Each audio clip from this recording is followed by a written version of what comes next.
ഹരി ഓം. എല്ലാ സാധുക്കർക്കും meet to me meditation ചാനലിൻ്റെ മറ്റൊരു അധ്യായത്തിലേക്ക് സ്വാഗതം. ഇന്ന് നമ്മൾ എത്തിയിരിക്കുന്നത് എറണാകുളം ജില്ലയിലെ മീറ്റ് ടു മീ ധ്യാന കേന്ദ്രത്തിലാണ്.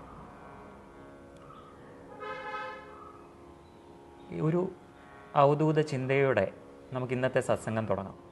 അറിയാനും സ്നേഹിക്കാനും ഉള്ള മനസ്സ് കാത്തു സൂക്ഷിക്കുക.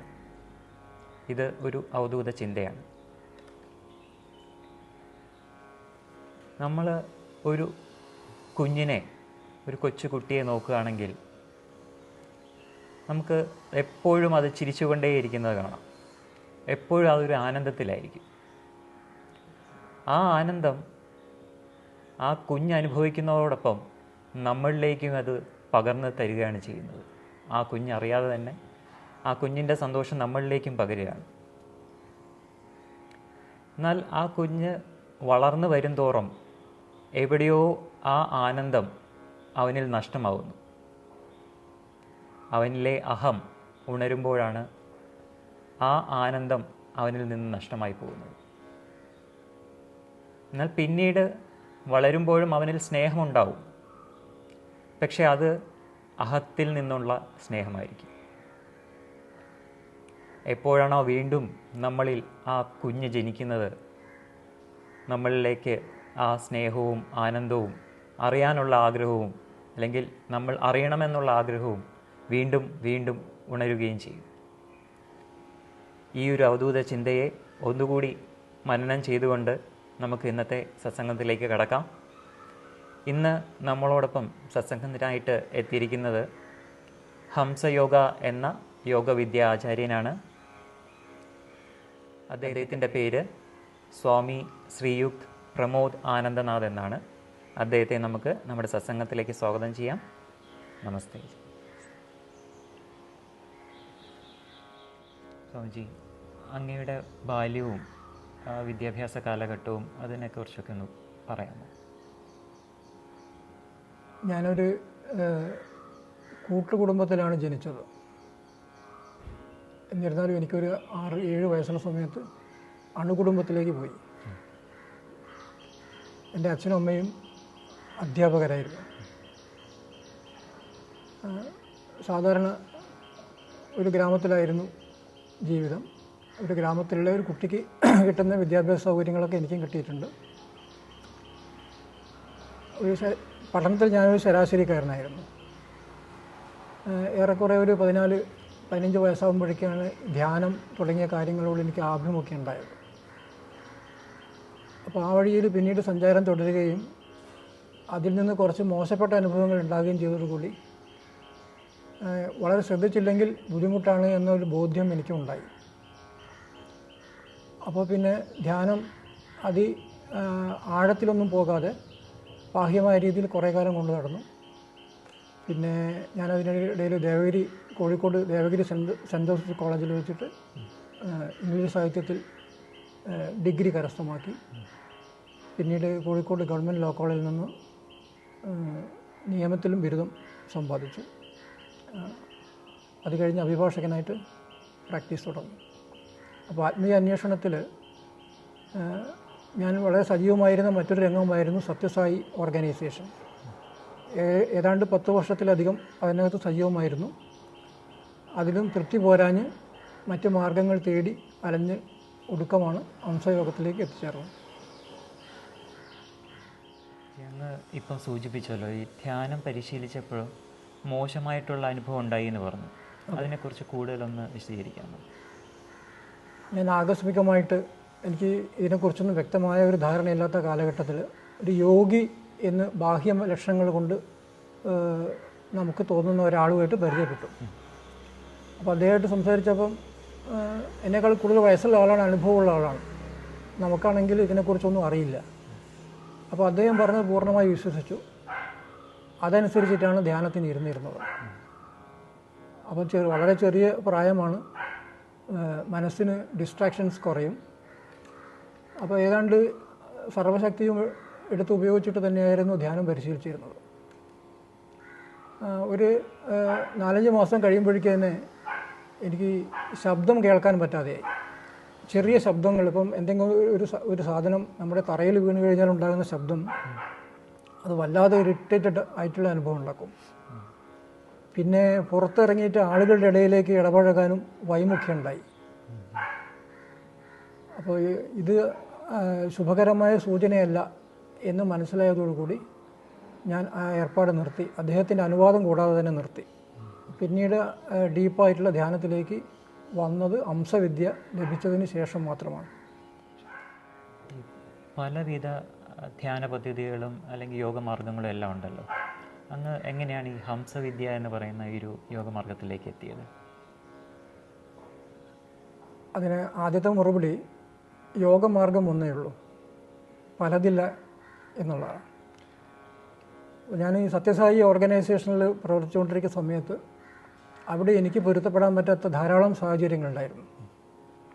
എനിക്ക് വേണ്ടിയിരുന്നത് ഈ അഷ്ടാംഗ യോഗത്തെ അധികരിച്ചിട്ടുള്ള ഒരു സാധനാ പദ്ധതിയായിരുന്നു.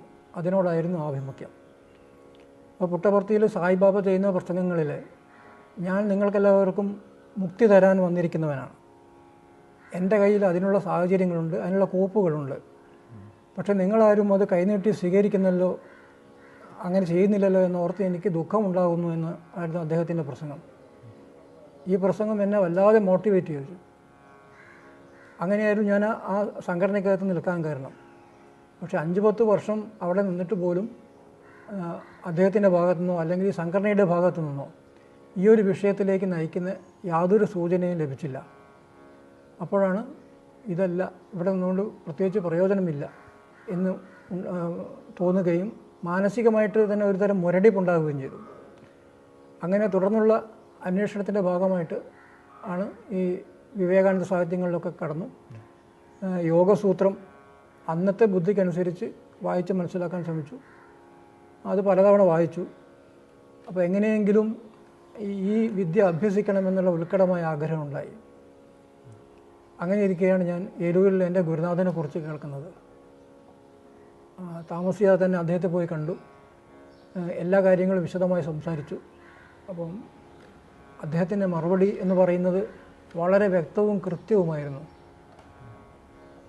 സായിബാബയെക്കുറിച്ചും അതുപോലെ മറ്റു പല ആളുകളെക്കുറിച്ചും ഉള്ളിൽ കരുതി വെച്ചിരുന്ന ധാരണയിൽ പിശക്കുണ്ടെന്ന് മനസ്സിലായി.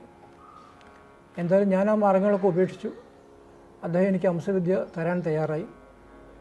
അങ്ങനെ ദീക്ഷ സ്വീകരിച്ചു. ഞാൻ തിരിച്ച് വീട്ടിലെത്തുമ്പോൾ ശരിക്കും ആനന്ദത്തിൽ മുഴുകിയിട്ടാണ് വീട്ടിലെത്തിയിരുന്നത്. പലപ്പോഴും നടക്കുമ്പോൾ എൻ്റെ കാല് ഭൂമിയിൽ തൊടുന്നോ ഇല്ലയോ എന്നൊരു വരെ സംശയം ഉണ്ടായിരുന്നു എനിക്ക്. എന്തായാലും എൻ്റെ വഴി കൃത്യമായി തെളിഞ്ഞു കിട്ടി. ഇനി കൂടുതൽ സാധനയെ മാത്രം കേന്ദ്രീകരിക്കാം എന്ന് വളരെ സന്തോഷത്തോടുകൂടി തീരുമാനിക്കുകയും അങ്ങനെ സാധനയിൽ പടിപടിയായിട്ട് ഉയരുകയും അംശവിദ്യയിൽ 4 ഘട്ടങ്ങളുണ്ട്, 5 ഘട്ടങ്ങളുണ്ട്. അത് 5ാമത്തേതാണ് ഏറ്റവും ഉയർന്ന ഘട്ടം. അത് അവധൂതാധികാരമാണ്. അവധൂതാധികാരം ഗുരുവിൽ നിന്ന് കിട്ടിയ ഒരാൾക്ക് മാത്രമേ വേറൊരാൾക്ക് വിദ്യ ഉപദേശിച്ചു കൊടുക്കാൻ അധികാരമുള്ളൂ. അപ്പം അങ്ങനെ വിദ്യ പൂർത്തിയാക്കി അദ്ദേഹത്തിൻ്റെ ജീവിതകാലത്ത് തന്നെ ഒരു പിൻഗാമിയെ വേണം എന്നുള്ള ചിന്തയിൽ മറ്റ് സീനിയറായിട്ടുള്ള സാധകരുമായിട്ട് ചർച്ച ചെയ്തു. അദ്ദേഹം ഇഷ്ടപ്പെട്ടിരുന്നത് എന്നെയായിരുന്നു. അങ്ങനെ അദ്ദേഹത്തിൻ്റെ നിശ്ചയപ്രകാരം ആ ചുമതലകൾ സ്വീകരിച്ച് ഹംസവിദ്യയുടെ പ്രവർത്തനത്തിൽ മുഴുകിയിരിക്കുന്നു. ഇപ്പോൾ അങ്ങയുടെ ഗുരുവിൻ്റെ പേര് എന്ന് പറയാം? ഗുരുവിൻ്റെ പേര് സ്വാമി ശ്രീയുത് ബാലകൃഷ്ണനാഥ്. അദ്ദേഹത്തിൻ്റെ ഗുരു വൈക്കത്തുള്ള പത്മനാഭപിള്ള എന്ന് പറയുന്ന ആളായിരുന്നു. അദ്ദേഹത്തിൻ്റെയും ഗുരു തിരുവനന്തപുരം കഴക്കൂട്ടത്ത് ഉണ്ടായിരുന്ന സ്വാമി ശ്രീയുത് ഭൈരവാനന്ദ യോഗീന്ദ്രനാഥ് എന്ന് പറയുന്ന ആളായിരുന്നു. അദ്ദേഹത്തിലൂടെയാണ് ഇന്ന് നിലവിൽ കാണുന്ന സമ്പ്രദായം കേരളത്തിലേക്ക് കടന്നു വന്നത്. സ്വാമി ശ്രീയുത് ഭൈരവാനന്ദ യോഗീന്ദ്രനാഥ് അദ്ദേഹം ഫോറസ്റ്റ് ഡിപ്പാർട്ട്മെൻറ്റിലെ ഉദ്യോഗസ്ഥനായിരുന്നു. നിരന്തരമായിട്ടുള്ള അന്വേഷണത്തിനൊടുവിലാണ് അദ്ദേഹവും ഈ വിദ്യയിൽ എത്തിപ്പെട്ടത്. അതുവരെ അദ്ദേഹം തന്ത്രവിദ്യ പോലുള്ള സാധനാ സമ്പ്രദായങ്ങളിൽ അനുഷ്ഠിച്ചു വന്നിരുന്ന ആളായിരുന്നു. അപ്പം അതിലൊന്നുമല്ല ആ മർമ്മം ഇരിക്കണമെന്ന് ബോധ്യമായ അദ്ദേഹം നിരന്തരമായി അന്വേഷണത്തിന് വേണ്ടി അലഞ്ഞു. അങ്ങനെ ഒരിക്കൽ തഞ്ചാവൂരിൽ അദ്ദേഹം ചെന്നപ്പോൾ ഭക്ഷണം കഴിക്കാൻ പോലും പൈസ ഇല്ലാത്തൊരവസ്ഥയിലായിരുന്നു ഉണ്ടായിരുന്നത്. അങ്ങനെ തഞ്ചാവൂരിൽ ഒരിക്കൽ അദ്ദേഹം കുഴഞ്ഞു വീണപ്പം അതിലേ പോയിട്ടുള്ള ഒരു അവധൂതനായിട്ടുള്ള ഒരു ഗുരുവും അദ്ദേഹത്തിൻ്റെ ശിഷ്യന്മാരുണ്ടായിരുന്നു. ആ ഗുരു ഇദ്ദേഹത്തെ കണ്ട് ശിഷ്യന്മാരോട് വീണ് കിടക്കുന്ന ഭൈരവാനന്ദ സ്വാമിയെ എടുത്തു കൊണ്ടുവരാൻ പറഞ്ഞു. അങ്ങനെ ശിഷ്യന്മാരത് ചെയ്തു. അവധൂത ഗുരു അദ്ദേഹത്തിൻ്റെ ഗുരുവായിട്ടുള്ളത്. അദ്ദേഹത്തിൽ നിന്നാണ് ഉപദേശം സ്വീകരിച്ച് ഹംസവിദ്യ കേരളത്തിൽ പ്രചരിപ്പിക്കാൻ തുടങ്ങിയത്. ഇതേ കാലത്ത് തന്നെയായിരുന്നു ഉത്തര കേരളത്തിൽ സ്വാമി ശിവാനന്ദ പരമഹംസർ സിദ്ധസമാജം സ്ഥാപിച്ചിരുന്നത്. അപ്പോൾ ഇവരെ രണ്ടുപേരും തെക്ക് ഭാഗത്ത് ഭൈരവാനന്ദ യോഗിയും വടക്ക് ഭാഗത്ത് ശിവാനന്ദ പരമഹംസരും ചേർന്നിട്ടാണ് ഈ ഒരു വിദ്യയുടെ പ്രചാരണത്തിന് വേണ്ടിയിട്ട് ഉള്ള നാന്ദി കുറിച്ചത്. സിദ്ധവിദ്യ ഹംസവിദ്യയിൽ നിന്ന് അല്പം വ്യത്യാസമുണ്ട്, എങ്കിൽ കൂടി അതിൻ്റെ ദർശനവും പ്രയോഗമൊക്കെ ഏറെക്കുറെ ഒന്നു തന്നെയാണ്. സാമ്പ്രദായികമായിട്ടുള്ള ചില ഭേദങ്ങൾ മാത്രമേ ഉള്ളൂ. ഭൈരവാനന്ദ സ്വാമികൾ അദ്ദേഹം ഈ വിഷയത്തിൽ ധാരാളം പഠനം നടത്തിയിട്ടുണ്ട്. അദ്ദേഹം 4-5 പുസ്തകങ്ങൾ എഴുതിയിട്ടുണ്ട്. ഹംസയോഗ ചന്ദ്രിക, ഹിന്ദുമത തത്വചന്ദ്രിക, നിത്യബോധ ചന്ദ്രിക, പിന്നെ സദാശിവ ബ്രഹ്മേന്ദ്രൻ്റെ കൃതിക്ക് അദ്ദേഹം ഒരു ഭാഷ്യം രചിച്ചിട്ടുണ്ട്. സിദ്ധ വൈദ്യത്തിലും അദ്ദേഹം ഗ്രന്ഥങ്ങൾ എഴുതിയിട്ടുണ്ട്. ഗോപികാ വിദ്യ എന്ന പേരിൽ പ്രണവ സാധനയെ അടിസ്ഥാനമാക്കിക്കൊണ്ടുള്ള ഒരു ചെറിയൊരു ഗ്രന്ഥം എഴുതിയിട്ടുണ്ട്. ഇതിലൊക്കെ തന്നെ അറിവിൻ്റെ അഗാധമായിട്ടുള്ള ഖനി ആ ഗ്രന്ഥങ്ങളിലുണ്ട്, വളരെ ചെറിയ ഗ്രന്ഥങ്ങളിലാണെങ്കിൽ കൂടി. ഇതാണ് സംക്ഷിപ്തമായിട്ട് നമുക്ക് പറയാൻ പറ്റുന്ന ഒരു ചരിത്രം. സ്വാമിജി, എന്താണ് ഹംസവിദ്യ എന്നൊന്ന് വിശദീകരിക്കാം? ഹംസവിദ്യ ഭാരതത്തിലെ പൗരാണികരായിട്ടുള്ള മുനിമാർ ഉപാസിച്ചു വന്നിരുന്ന വിദ്യയായിരുന്നു. അതുകൊണ്ട് തന്നെ ഹംസവിദ്യയ്ക്ക് മുനികുല പരമ്പരാ വിദ്യ എന്ന് പറയാറുണ്ട്. കൂടാതെ അജപവിദ്യ, ഇന്ദുവിദ്യ, യോഗവിദ്യ എന്നൊക്കെ പറയുന്നത് ഹംസവിദ്യയെ തന്നെയാണ്. അപ്പോൾ ഈ വിദ്യയാണ് ശരിക്ക് സനാതനധർമ്മത്തിൻ്റെ ജീവാത്മാവ് എന്ന് പറയുന്ന വിദ്യ. ഇതിനെ പരാവിദ്യ എന്ന് പറയും. പിൽക്കാലത്തിൽ ഇതിനെ ബ്രഹ്മവിദ്യ എന്ന് വിളിച്ചിട്ടുണ്ട്. ഇപ്പോഴും ആ പേരുകളിൽ നിലനിൽക്കുന്നുണ്ട്. ബ്രഹ്മവിദ്യോപനിഷത്ത് എന്ന പേരിൽ ഒരു ഉപനിഷത്തുണ്ട്. അതിനകത്തും ഈ വിദ്യയെക്കുറിച്ച് പറയുന്നുണ്ട്. ഭഗവത്ഗീതയിൽ പറയുന്നുണ്ട്. മറ്റു പല ഉപനിഷത്തുകളും കഠോപനിഷത്തിലുണ്ട്. പിന്നെ മുണ്ടകോപനിഷത്തിൽ പരാവിദ്യയെക്കുറിച്ച് പറയുന്നുണ്ട്. പരാവിദ്യയും അപരാവിദ്യയും. അതിൽ പറയുന്ന പരാവിദ്യ ഹംസവിദ്യ തന്നെയാണ്. പിന്നെ ധാരാളം യോഗോപനിഷത്തുകളുണ്ട്. യോഗചൂടാമണി ഉപനിഷത്ത്, പിന്നെ കുളാർണവതന്ത്രത്തിൽ പക്ഷേ ഹംസവിദ്യ എന്നുള്ള വാക്ക് പ്രയോഗിച്ചിട്ടില്ല. സോഹം എന്നാണ് പറയുന്നത്. ഹംസവിദ്യയെ, ഹംസമന്ത്രത്തെ ഗായത്രിയാക്കി ഉപാസിക്കുന്നതിനെയാണ് അപ്പോൾ ലഭിക്കുന്ന ഫോമാണ് സോഹം എന്ന് പറയുന്നത്. പക്ഷേ ഈ മന്ത്രത്തിന് കുളാർണവതന്ത്രത്തിൽ പരാപ്രാസാദ മന്ത്രം എന്നാണ് പറഞ്ഞിരിക്കുന്നത്. പരാപ്രാസാദ മന്ത്രം അതിൻ്റെ സമഗ്രമായ സാധ്യതയെക്കുറിച്ച് കുളാർണവതന്ത്രത്തിൻ്റെ 2-ാമത്തെയോ 3-ാമത്തെയോ കണ്ട് അദ്ദേഹത്തെ പറയുന്നുണ്ട്. അപ്പോൾ ഹംസവിദ്യ എന്ന് പറയുന്നത് നമ്മുടെ ശ്വാസത്തെ അടിസ്ഥാനമാക്കിയിട്ടുള്ള വിദ്യയാണ്. ഒരു കുട്ടി ജനിക്കുന്നത് മാതാവിൻ്റെ ഗർഭപാത്രത്തിൽ നിന്ന് അകത്തേക്ക് ശ്വാസം എടുത്തതുകൊണ്ടാണ്. അങ്ങനെ അകത്തേക്ക് ശ്വാസം എടുത്ത് ഭൂജാതനാവുന്ന കുട്ടി പുറത്തേക്ക് ശ്വാസം വിടുന്നു. അതാണ് ആ കരച്ചിൽ. കുട്ടി ജനിച്ചു കഴിഞ്ഞാൽ ഉടനെ കരച്ചിൽ അമ്മയുടെ ഗർഭപാത്രത്തിൽ നിന്ന് ഉൾക്കൊണ്ട ശ്വാസത്തെ പ്രശ്വാസമായി പുറത്ത് വിടുന്നതാണ്. അപ്പോൾ അമ്മയുടെ ശ്വാസത്തിൽ നിന്ന്, ഗർഭപാത്രത്തിൽ നിന്ന് ശ്വാസം എടുക്കുമ്പോൾ എന്നത് സകാരത്തോടു കൂടിയാണ്. ഭൂജാതനായിട്ട് ആ ശ്വാസത്തെ പുറത്ത് വിടുന്നത് ഹംകാരത്തോടെയാണ്. അപ്പോൾ ഭൂമിയിൽ നമ്മൾ ആദ്യം കേൾക്കുന്നത് ഹംകാരമാണ്. അപ്പോൾ ഹകാര സകാരങ്ങളായിട്ട് ശ്വാസം ജനനം മുതൽ നടന്നുകൊണ്ടിരിക്കുക. അപ്പം ഒരു ദിവസം എടുക്കുന്ന ശ്വാസത്തിൻ്റെ കണക്ക് 21,600 ഒരു മനുഷ്യൻ ആയിട്ട് സാധാരണ ജീവികൾ എടുക്കുന്ന ശ്വാസത്തിൻ്റെ കണക്ക് 21,600. അപ്പോൾ ഇതിൽ നമ്മൾ മന്ത്രം മനസ്സിനെ മന്ത്രത്തോടു കൂടി ചേർത്ത് ലയിപ്പിക്കുകയാണ് ചെയ്യുന്നത്. ഹംസമന്ത്രം എന്നാണ് പറയുന്നത്. ഹകാര സകാരങ്ങളെ ചേർത്തിട്ടുള്ള മന്ത്രത്തെ ഹംസമന്ത്രം എന്നാണ് പറയുന്നത്. അപ്പോൾ മന്ത്രങ്ങൾക്ക് ധാരാളം ദോഷങ്ങളുണ്ട്. അതൊക്കെ മന്ത്രശാസ്ത്ര ഗ്രന്ഥങ്ങളിൽ വളരെ വ്യക്തമായി പറഞ്ഞിട്ടുണ്ട്. കുളാർണവതത്തിൽ പറയുന്നുണ്ട്, മന്ത്രമഹോദതിയിൽ പറയുന്നുണ്ട്.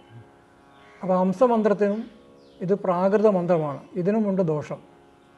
ഹംസമന്ത്രത്തിൻ്റെ ദോഷം എന്ന് പറയുന്നത് ഛിന്നത്വം ആണ്.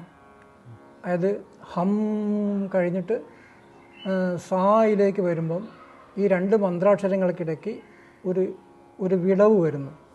അതിനെയാണ് ഛിന്നത്വം എന്ന് പറയുന്നത്. അപ്പോൾ ഏത് മന്ത്രത്തെ ഉപാസിക്കുമ്പോഴും ഈ മന്ത്രങ്ങൾക്കിടയിലുള്ള ഈ ഛിന്നത്വം അല്ലെങ്കിൽ വിടവ് ഒഴിവാക്കി അഖണ്ഡമായി തൈലധാര പോലെ ജപിക്കാൻ സാധിക്കണം. അപ്പോൾ ആ ഒരു തത്വത്തിൻ്റെ അടിസ്ഥാനത്തിൽ ഹംസമന്ത്രത്തെ നമ്മൾ ഗായത്രിയാക്കുന്നു. ഹംസ ഗായത്രി എന്ന് പറയും. അത് ഹംസഗായത്രിക്ക് സോഹം ഭാവമാണ്. ഹംസമന്ത്രത്തിലെ സകാരത്തോടുകൂടി നമ്മൾ ഓ എന്നുള്ള സ്വരം ചേർക്കുന്നു. പിന്നെ അടുത്ത ബീജമായിട്ടുള്ള ഹംകാരം. അങ്ങനെ സോഹം ഭാവത്തിലാണ് ഹംസമന്ത്രത്തെ ജപിക്കുന്നത്. അങ്ങനെ സോഹം മന്ത്രമായിട്ട് ഹംസമന്ത്രത്തെ മാറ്റി ജപിക്കുമ്പോൾ മന്ത്രത്തിൻ്റെ എല്ലാ ദോഷങ്ങളും അകന്നു പോകും. അപ്പോൾ ഈ മന്ത്രത്തെ നമ്മൾ കഴിച്ചുകൊണ്ടിരിക്കുന്ന ശ്വാസത്തിൽ ഈ മന്ത്രം അന്തർലീനമാണ്. ശ്വാസത്തോടൊപ്പമാണ് ഇതിനെ നമ്മൾ ഉപാസിക്കേണ്ടത്. ശ്വാസം അകത്തേക്ക് വരുമ്പം സോ എന്നും പുറത്തേക്ക് പോകുമ്പം ഹം എന്നും ഇങ്ങനെ 21,600 തവണ ഒരു ദിവസം ഈ നമ്മുടെ ഉള്ളിലുള്ള ജീവൻ ഈ മന്ത്രം ജപിച്ചു കൊണ്ടേയിരിക്കുന്നു. അപ്പോൾ ഇതിനെ അടിസ്ഥാനമാക്കി നമ്മൾ യോഗദീക്ഷ ഒക്കെ ലഭിക്കുമ്പോൾ നമ്മുടെ മനസ്സിനെ ഈ ശ്വാസത്തിൽ ലയിപ്പിക്കുകയാണ് ചെയ്യുന്നത്. മനസ്സിനെയും മന്ത്രത്തെയും അങ്ങനെ സ്ഥിരമായിട്ട് ദീർഘനേരം ഇങ്ങനെ സോഹം എന്ന് ശ്വാസക്രമത്തിൽ മനസ്സുകൊണ്ട് ധ്യാനിക്കുകയാണ്. ഒരിക്കലും നമ്മൾ ഉച്ചരിക്കാറില്ല. അതുകൊണ്ടാണ് ഈ വിദ്യയെ അജപ വിദ്യ എന്ന് പറയുന്നത്. ജപിക്കാതെ ജപിക്കുന്നത് കൊണ്ടാണ് മന്ത്രത്തെ അജപാ മന്ത്രം എന്ന് പറയുന്നത്. അപ്പോൾ ശ്വാസം ഉള്ളിലേക്ക് എടുക്കുമ്പം സകാരമായിട്ടും പുറത്തേക്ക് പോകുമ്പം ഹകാരമായിട്ടും സോഹം ഭാവത്തിൽ നമ്മൾ അതിൽ ലയിച്ച് നിരന്തരമായി മനസ്സ് അതിൻ്റെ അകത്ത് തന്നെ വെച്ച് വരുമ്പം സ്വാഭാവികമായി തന്നെ ശ്വാസം നിലച്ചുപോയി നമ്മൾ കേവല കുംഭകം എന്ന് പറഞ്ഞ അവസ്ഥയെ പ്രാപിക്കും. ശ്വാസമില്ലാത്ത അവസ്ഥ. അതാണ് ശരിക്കും പ്രാണായാമം എന്നതുകൊണ്ട് ഉദ്ദേശിക്കുന്നത്. പ്രാണായാമത്തിൽ ശ്വാസമില്ലാത്ത അവസ്ഥയാണ്, രേചക പൂരകമല്ല. ആ അവസ്ഥയിലിരുന്ന് ധാരണയിൽ നിന്ന് സമാധിയിലേക്കും ഒക്കെയായിട്ട് സാധകൻ ഉയർന്നു പോവുകയും അങ്ങനെ അന്ത്യപുരുഷാർത്ഥമായിട്ടുള്ള മോക്ഷം പ്രാപിക്കാൻ ഈ വിദ്യ സാധകനെ പ്രാപ്തമാക്കുകയും ചെയ്യുന്നു. മുൻപ് കാലത്ത് എല്ലാ വിദ്യകളും ഗുരുകുല സമ്പ്രദായത്തിലായിരുന്നു പഠിപ്പിച്ചുകൊണ്ടിരുന്നത്, പരാവിദ്യയും അപരാവിദ്യയും ഒക്കെ തന്നെ. അപ്പോൾ ഈ പരാവിദ്യയെ ഉപദേശിക്കാൻ ആദ്യകാലങ്ങളിലൊക്കെ ശിഷ്യന്മാർക്ക് ഉപാധികളുണ്ടായിരുന്നു. ഒരു ശിഷ്യൻ ഒരു ഗുരുകുലത്തിൽ തുടർച്ചയായിട്ട് 12 വർഷം ഗുരുസേവ ചെയ്ത് തൃപ്തിപ്പെടുത്തിയാൽ മാത്രമേ വിദ്യ ഉപദേശമായി കൊടുത്തിരുന്നുള്ളൂ. അത്രയ്ക്ക് നിഗൂഢമാണ്, അമൂല്യമാണ് ഹംസവിദ്യ.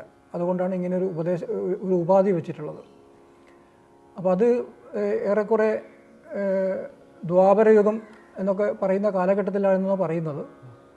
അന്നൊക്കെ പുരുഷായുസ് 150 വർഷം വരെയൊക്കെ നീണ്ടു നിന്നിരുന്നു.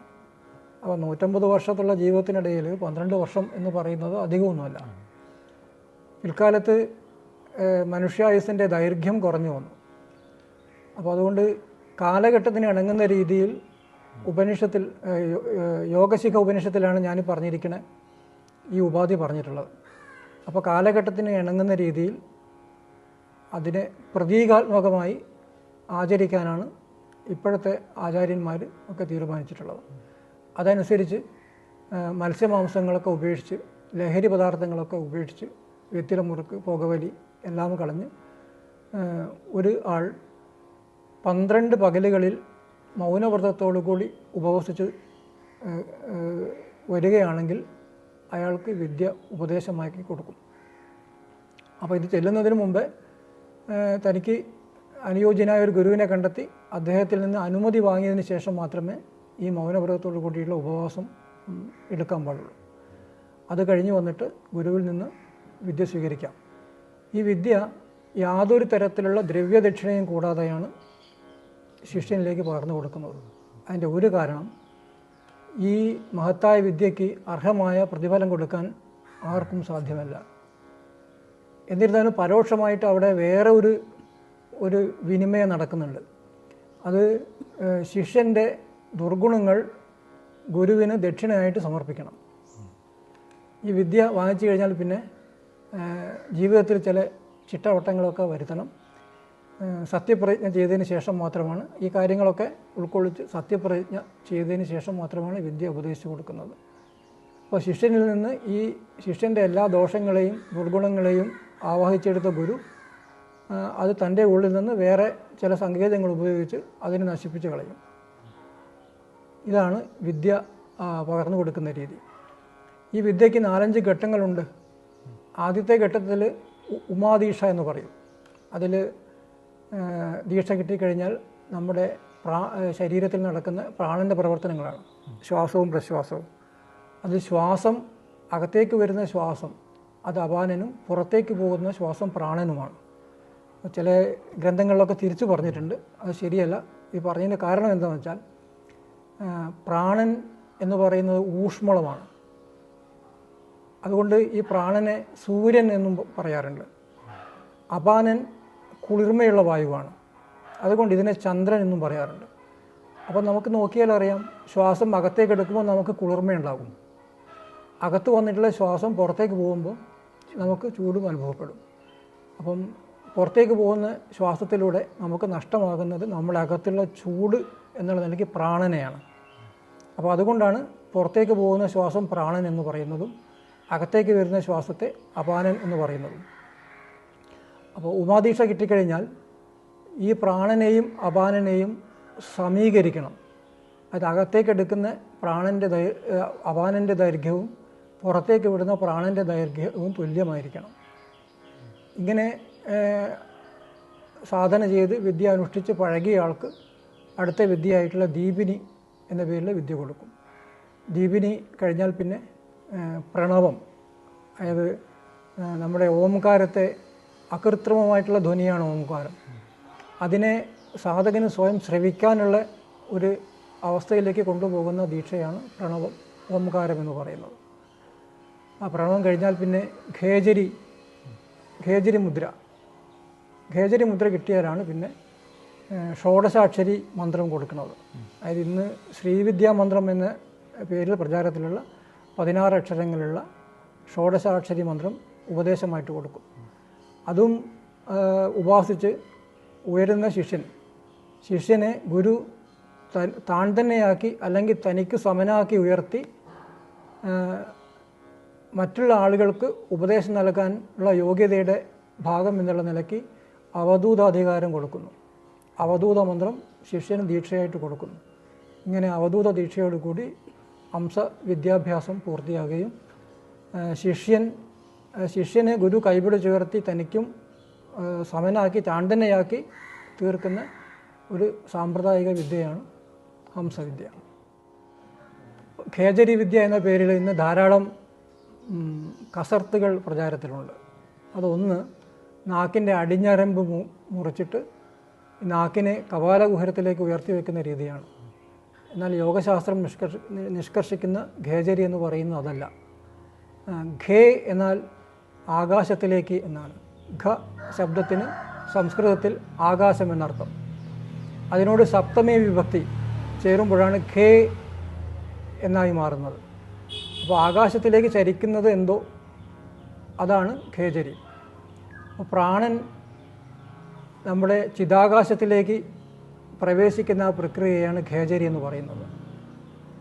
നമ്മുടെ അകത്തുള്ള സുഷുമ്നാ നാഡിയിൽ നിന്ന് കായാകാശത്തിലേക്ക് പ്രാണന് സഞ്ചരിക്കാനുള്ള ആ മാർഗത്തെ ഒരു കവാടം വെച്ച് അടച്ചിരിക്കുകയാണ്. ഈ കവാടത്തെ ലംബികാ വിദ്യ ഉപയോഗിച്ച് ഭേദിക്കണം. ലംബികാ വിദ്യ എന്ന് പറയുന്നത് ഈ നേരത്തെ പറഞ്ഞിട്ടുള്ള അശ്വിനി മുദ്രയും പിന്നെ ഖേചരി മുദ്രയും ചേർത്ത് പ്രാണനെ ഊർധ്വഗതിയാക്കി മുട്ടി മുട്ടി തുറക്കണം. അതാണ് ബൈബിളിൽ പറയുന്നത്, മുട്ടുവിൻ തുറക്കപ്പെടും എന്ന് പറയുന്നതിൻ്റെ രഹസ്യവും ഇത് തന്നെയാണ്. അങ്ങനെ ഈ കവാടത്തെ മുട്ടി തുറന്ന് പ്രാണൻ കായാകാശത്തിലേക്ക് പ്രവേശിക്കും. അപ്പോൾ ഇതിന് സഹായിക്കുന്ന മുദ്രയാണ് ഖേചരി. ഇതിന് ശരീരത്തിൻ്റെ ഒരു ഭാഗവും ഛേദിക്കേണ്ട ആവശ്യമില്ല, ഒരു മാറ്റവും വരുത്തേണ്ട ആവശ്യമില്ല. ഈ സന്ദർഭത്തിൽ ഒന്നുകൂടി ഞാൻ പറയുകയാണ്, മനുഷ്യ ശരീരം അതിൻ്റെ സൃഷ്ടിയിൽ പരിപൂർണമാണ്. അറിവിന് വേണ്ടിയിട്ട് ഈ നിലവിലുള്ള ഘടനയിൽ ഒരു മാറ്റവും വരുത്തേണ്ട യാതൊരു ആവശ്യവുമില്ല.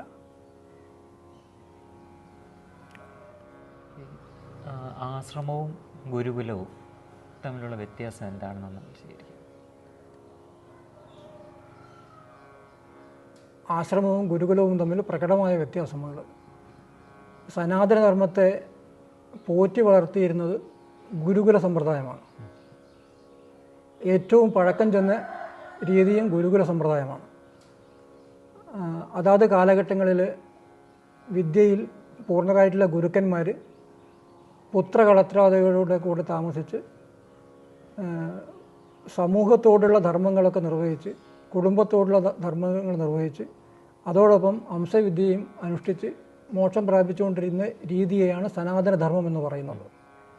ഈ സനാതനധർമ്മത്തിൽ സത്യം പറഞ്ഞാൽ മറ്റ് ബാഹ്യമായിട്ടുള്ള യാതൊരു ആചാരക്രമങ്ങളുമില്ല.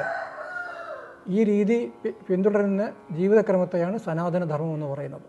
സനാതനധർമ്മത്തിന് 4 സ്തംഭങ്ങളുണ്ട്: ധർമ്മം, അർത്ഥം, കാമം, മോക്ഷം. അപ്പോൾ ഒരു മനുഷ്യൻ്റെ ജീവിതയാത്രയിൽ നമ്മൾ പിന്നിടേണ്ട ഘട്ടങ്ങളാണത്. ധർമ്മം നിർബന്ധമായി അനുഷ്ഠിച്ചിരിക്കണം. അത് സമൂഹത്തിൻ്റെ നിലനിൽപ്പിന് വളരെ അത്യാവശ്യമായിട്ടുള്ളതാണ്. അങ്ങനെ ധർമ്മം അനുഷ്ഠിച്ച് ധനം സമ്പാദിക്കാം.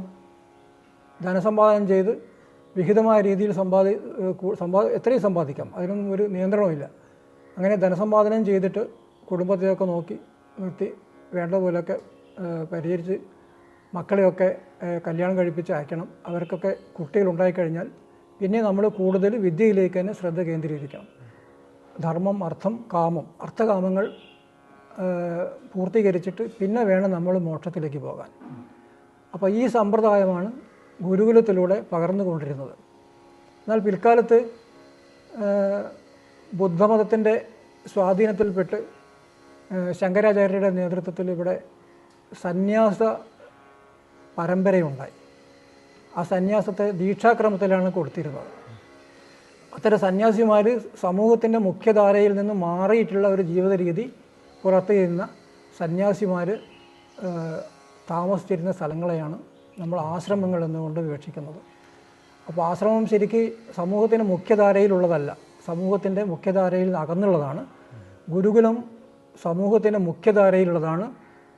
നമ്മുടെ സമൂഹത്തിൻ്റെ ജീവിതത്തിൻ്റെ സമഗ്ര മേഖലകൾക്കും ഒരു ഉത്തരം നൽകാനുള്ള ഒരു മാധ്യമം കൂടിയായിരുന്നു ഗുരുകുലങ്ങൾ. ഇതാണ് ഇവ രണ്ടും തമ്മിലുള്ള പ്രകടമായ വ്യത്യാസം. ഹംസവിദ്യയിൽ സന്യാസം, അതിനെക്കുറിച്ചൊന്ന് കൂടുതൽ വിശദീകരിക്കാം.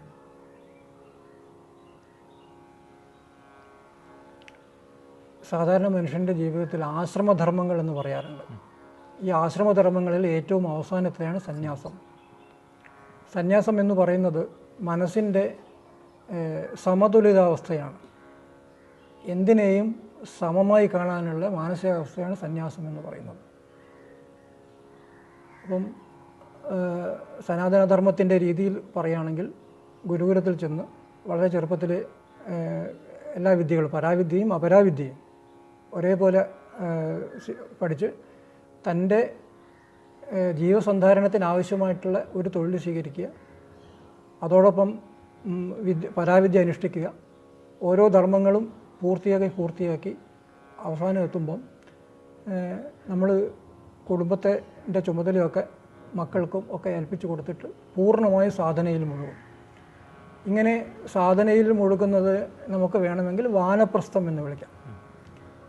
അങ്ങനെ നിരന്തരമായ സാധനയിൽ മുഴുകിയിട്ടുള്ള സാധകർ വാനപ്രസ്ഥ ആശ്രമത്തിൽ നിന്ന് വിദ്യയിൽ ഓരോ ഇഞ്ചിഞ്ചായിട്ട് പുരോഗമിക്കുമ്പം ഈ സമദർശിയായിത്തീരുന്നു സ്വാഭാവികമായി തന്നെ.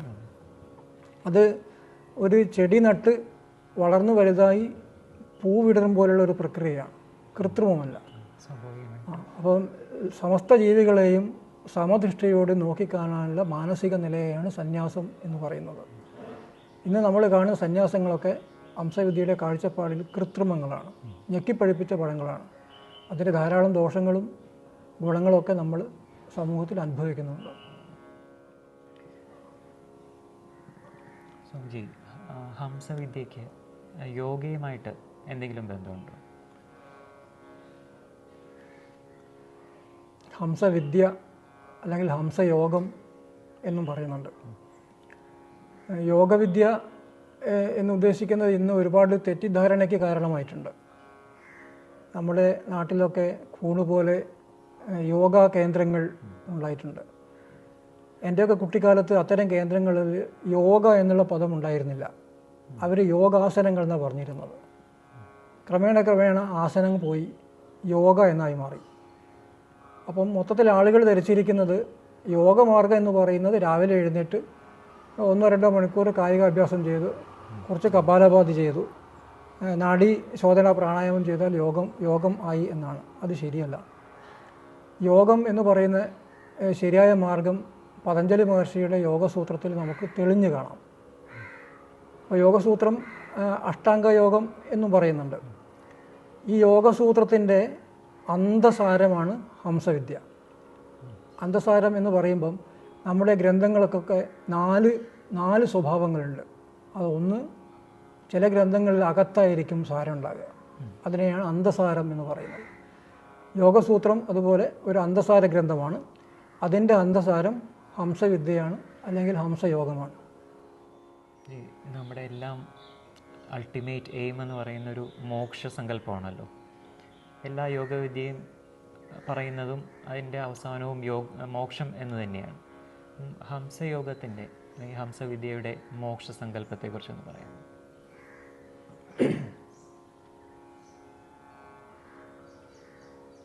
മോക്ഷം എന്ന് പറയുന്നത് സ്വാതന്ത്ര്യമാണ്. അത് ഒരു മരണാനന്തര അനുഭവമല്ല, ജീവിച്ചിരിക്കും ഉണ്ടാകുന്ന അവസ്ഥയാണ് മോക്ഷം എന്ന് പറയുന്നത്. മനസ്സ് വിഷയങ്ങളിൽ നിന്ന് സ്വതന്ത്രമാകുന്നത് തന്നെയാണ് മോക്ഷം എന്ന് പറയുന്നത്. എന്നാൽ ഈ മോക്ഷം കൊണ്ട് മാത്രം നമ്മുടെ പുനർജന്മം എന്നുള്ള അവസ്ഥ ഇല്ലാതാകുന്നില്ല. യോഗഗ്രന്ഥങ്ങളിൽ തന്നെ മോക്ഷം എന്നുള്ളൊരു പദം കാര്യമായി പ്രയോഗിക്കപ്പെട്ടിട്ടില്ല. അപ്പം മനസ്സ് മറ്റ് വിഷയങ്ങളിൽ നിന്ന് മുക്തമായി ചലനമില്ലാതെ ഇരിക്കുന്ന അവസ്ഥയെയാണ് യോഗഗ്രന്ഥങ്ങൾ മോക്ഷം എന്ന് പറയുന്നത്.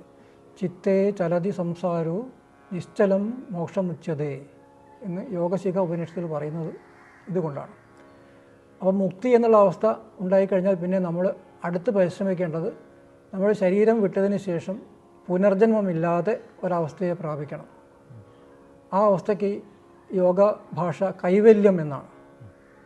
അപ്പോൾ മനസ്സ് മുക്തമായാലും ശരി, നമ്മുടെ പ്രാരബ്ധകർമ്മങ്ങളോ എല്ലാം വാസനകളൊക്കെ നശിപ്പിച്ച് മനസ്സ് സ്ഫടികം പോലെ തെളിഞ്ഞിരിക്കുന്ന ഒരു അവസ്ഥയെ പ്രാപിച്ച് അവിടുന്ന് പിന്നെ ഉയർന്നു പോകുമ്പോഴാണ് പുനരാവർത്തിയില്ലാത്ത രീതിയിലുള്ള കൈവല്യം എന്ന് പറയുന്ന അവസ്ഥയെ പ്രാപിക്കാൻ സാധിക്കുന്നത്.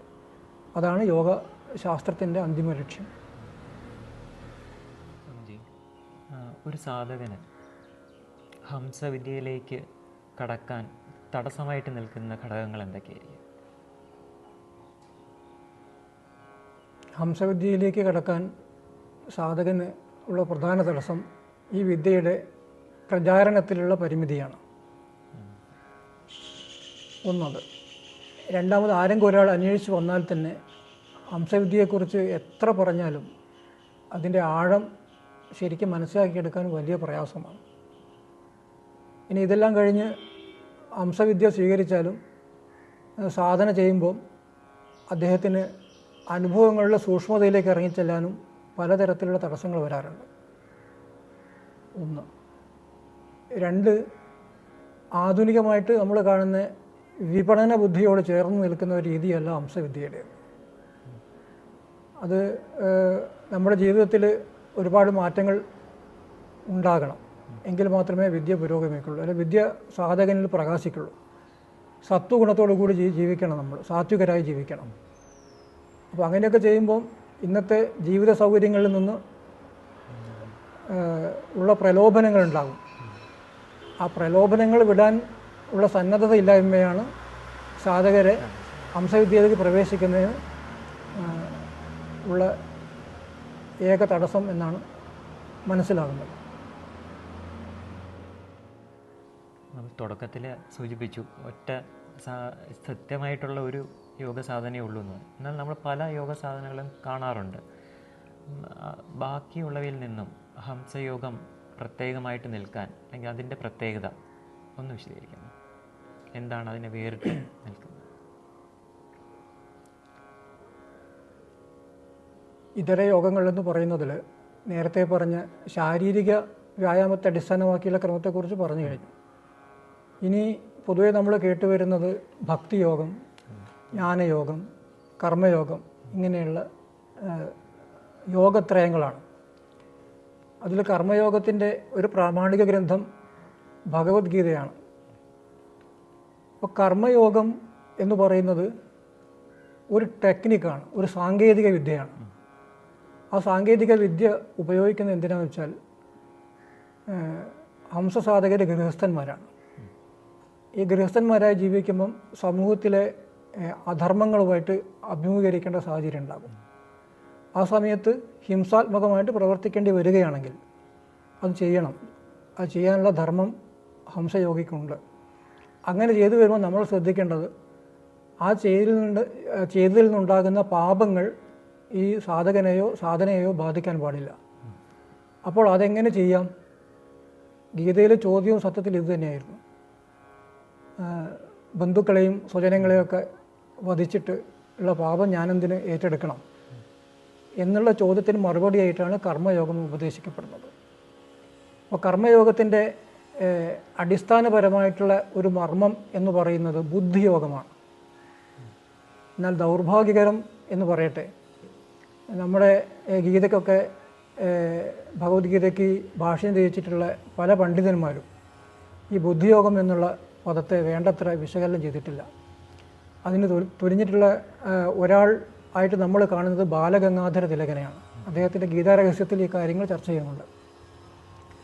ബുദ്ധിയോഗം എന്ന് പറയുന്നത് നമ്മുടെ അകത്തിൽ അന്ധകരണങ്ങളിൽ മനസ്സ്, ബുദ്ധി, ചിത്തം, അഹങ്കാരം, ഇങ്ങനെ 4 അന്ധകരണങ്ങളുണ്ട്. ഇതിൽ ബുദ്ധിക്ക് ക്രിയാത്മക ശേഷിയില്ല. ബുദ്ധിക്ക് നിർദ്ദേശിക്കാനേ പറ്റുള്ളൂ. ക്രിയാത്മകതയുള്ളത് മനസ്സിനാണ്. അപ്പോൾ പലപ്പോഴും നമ്മൾ തെറ്റായ കാര്യം ചെയ്യുമ്പോൾ ബുദ്ധി നമ്മളോട് പറയും അത് ചെയ്യണത് ശരിയല്ല, അത് ചെയ്തു കഴിഞ്ഞാൽ ഇങ്ങനെ ഒരു ദോഷമുണ്ടാകും, അതുകൊണ്ട് അതിൽ നിന്ന് മാറി നിൽക്കൂ എന്ന് പറയും. ബുദ്ധി നമ്മളെ ഉപദേശിക്കുമ്പോൾ ആ സെക്കൻഡിൽ ഇന്ദ്രിയങ്ങൾ പറയും അങ്ങോട്ട് നോക്കൂ, എന്തൊരു രസമാണെന്ന് പറയും അവിടെ പോയാൽ, അതുകൊണ്ട് ഇങ്ങോട്ട് വരും, നമുക്കിത് അനുഭവിക്കാമെന്ന് പറയും. ഇങ്ങനെയുള്ള സംഘർഷത്തിലാണ് സാധകന്മാരുണ്ടാവുക. അപ്പോൾ ഈ സമയത്ത് മനസ്സ് ഇന്ദ്രിയങ്ങളുടെ കൂടെ പോകണമോ അല്ല ബുദ്ധിയുടെ കൂടെ പോകണമോ എന്ന തീരുമാനമാണ് പ്രധാനം. അങ്ങനെ മനസ്സ് ബുദ്ധിയുടെ കൂടെ ചേർന്ന് പ്രവർത്തിക്കാൻ തീരുമാനിക്കുന്ന ആ അവസ്ഥയെയാണ് ബുദ്ധിയോഗം എന്ന് പറയുന്നത്. അപ്പോൾ മനസ്സ് ബുദ്ധിയോട് ചേർന്ന് കഴിഞ്ഞാൽ പിന്നെ ഇന്ദ്രിയങ്ങളിൽ നിന്നുള്ള സംവേദനങ്ങളൊന്നും നമ്മൾ അറിയില്ല. ഇപ്പോൾ ഇവിടെ ഇരുന്നിട്ട് നമ്മൾ വളരെ അഗാധമായ ധ്യാനത്തിൽ ഇരിക്കുകയാണെങ്കിൽ ചുറ്റുവട്ടത്തുള്ള ശബ്ദങ്ങൾ അറിയില്ല. അപ്പോൾ ഇന്ദ്രിയങ്ങളെ നിന്നുള്ള സംവേദനത്തെ മനസ്സിലേക്ക് എത്താനുള്ള ആ ഒരു വഴിയെ തടസ്സപ്പെടുത്തിയിരിക്കുകയാണ്. ഇങ്ങനെ നമ്മൾ ഹിംസാത്മകമായ കർമ്മം ചെയ്യുമ്പോൾ ഇന്ദ്രിയ സംവേദനങ്ങളെ മനസ്സിലെത്താതെ ചെയ്യുവാനുള്ള ഒരു സങ്കേതമാണ് കർമ്മയോഗം. ആ കർമ്മയോഗം അഭ്യസിക്കണമെങ്കിൽ യോഗവിദ്യ അല്ലെങ്കിൽ ഹംസവിദ്യ അനുഷ്ഠിച്ചേ പറ്റൂ. എങ്കിൽ മാത്രമേ ഇന്ദ്രിയ നിയന്ത്രണങ്ങൾ വരൂ. പിന്നെ അടുത്ത് വരുന്നത് ഭക്തിയോഗമാണ്. ഈ ഭക്തിയോഗത്തെക്കുറിച്ചൊക്കെ ഈ ഭാഗവതത്തിലെ ഈ നവധാ ഭക്തിയൊക്കെ അധികരിച്ച ആളുകൾ ഓരോ തരത്തിൽ പറയാറുണ്ട്. അതൊരു പക്ഷേ അതാത് കാലത്തെ ആചാര്യന്മാർ സമൂഹം നാശത്തിലേക്ക് പോകാതിരിക്കാൻ വേണ്ടി സമ്പ്രദായങ്ങളെ, രീതികളെ, അല്ലെ തത്വത്തെ ലളിതവൽക്കരിച്ചതാകാം. അപ്പോൾ ലളിതവൽക്കരിച്ച തത്വം അതൊരിക്കലും പരമമല്ല, അത് താൽക്കാലികമായ ഉപാധിയാണ്. അപ്പോൾ അതിലെത്തി കാര്യങ്ങൾ മനസ്സിലാക്കിയിട്ട് ഉയർന്നു പോകണം.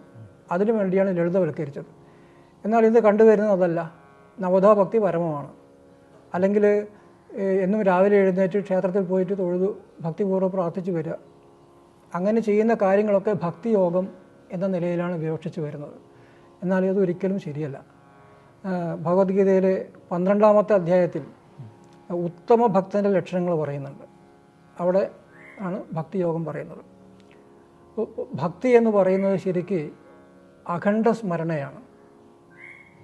ഗോപികമാർക്ക് കൃഷ്ണനോടുണ്ടാകുന്ന പ്രണയം, പ്രേമം, ആ പ്രേമം അങ്ങോട്ട് തുടങ്ങുമ്പോൾ പിന്നെ അതിൻ്റെ ധാര മുറിയുന്നത് വരെ മറ്റൊന്നും അറിയാതെ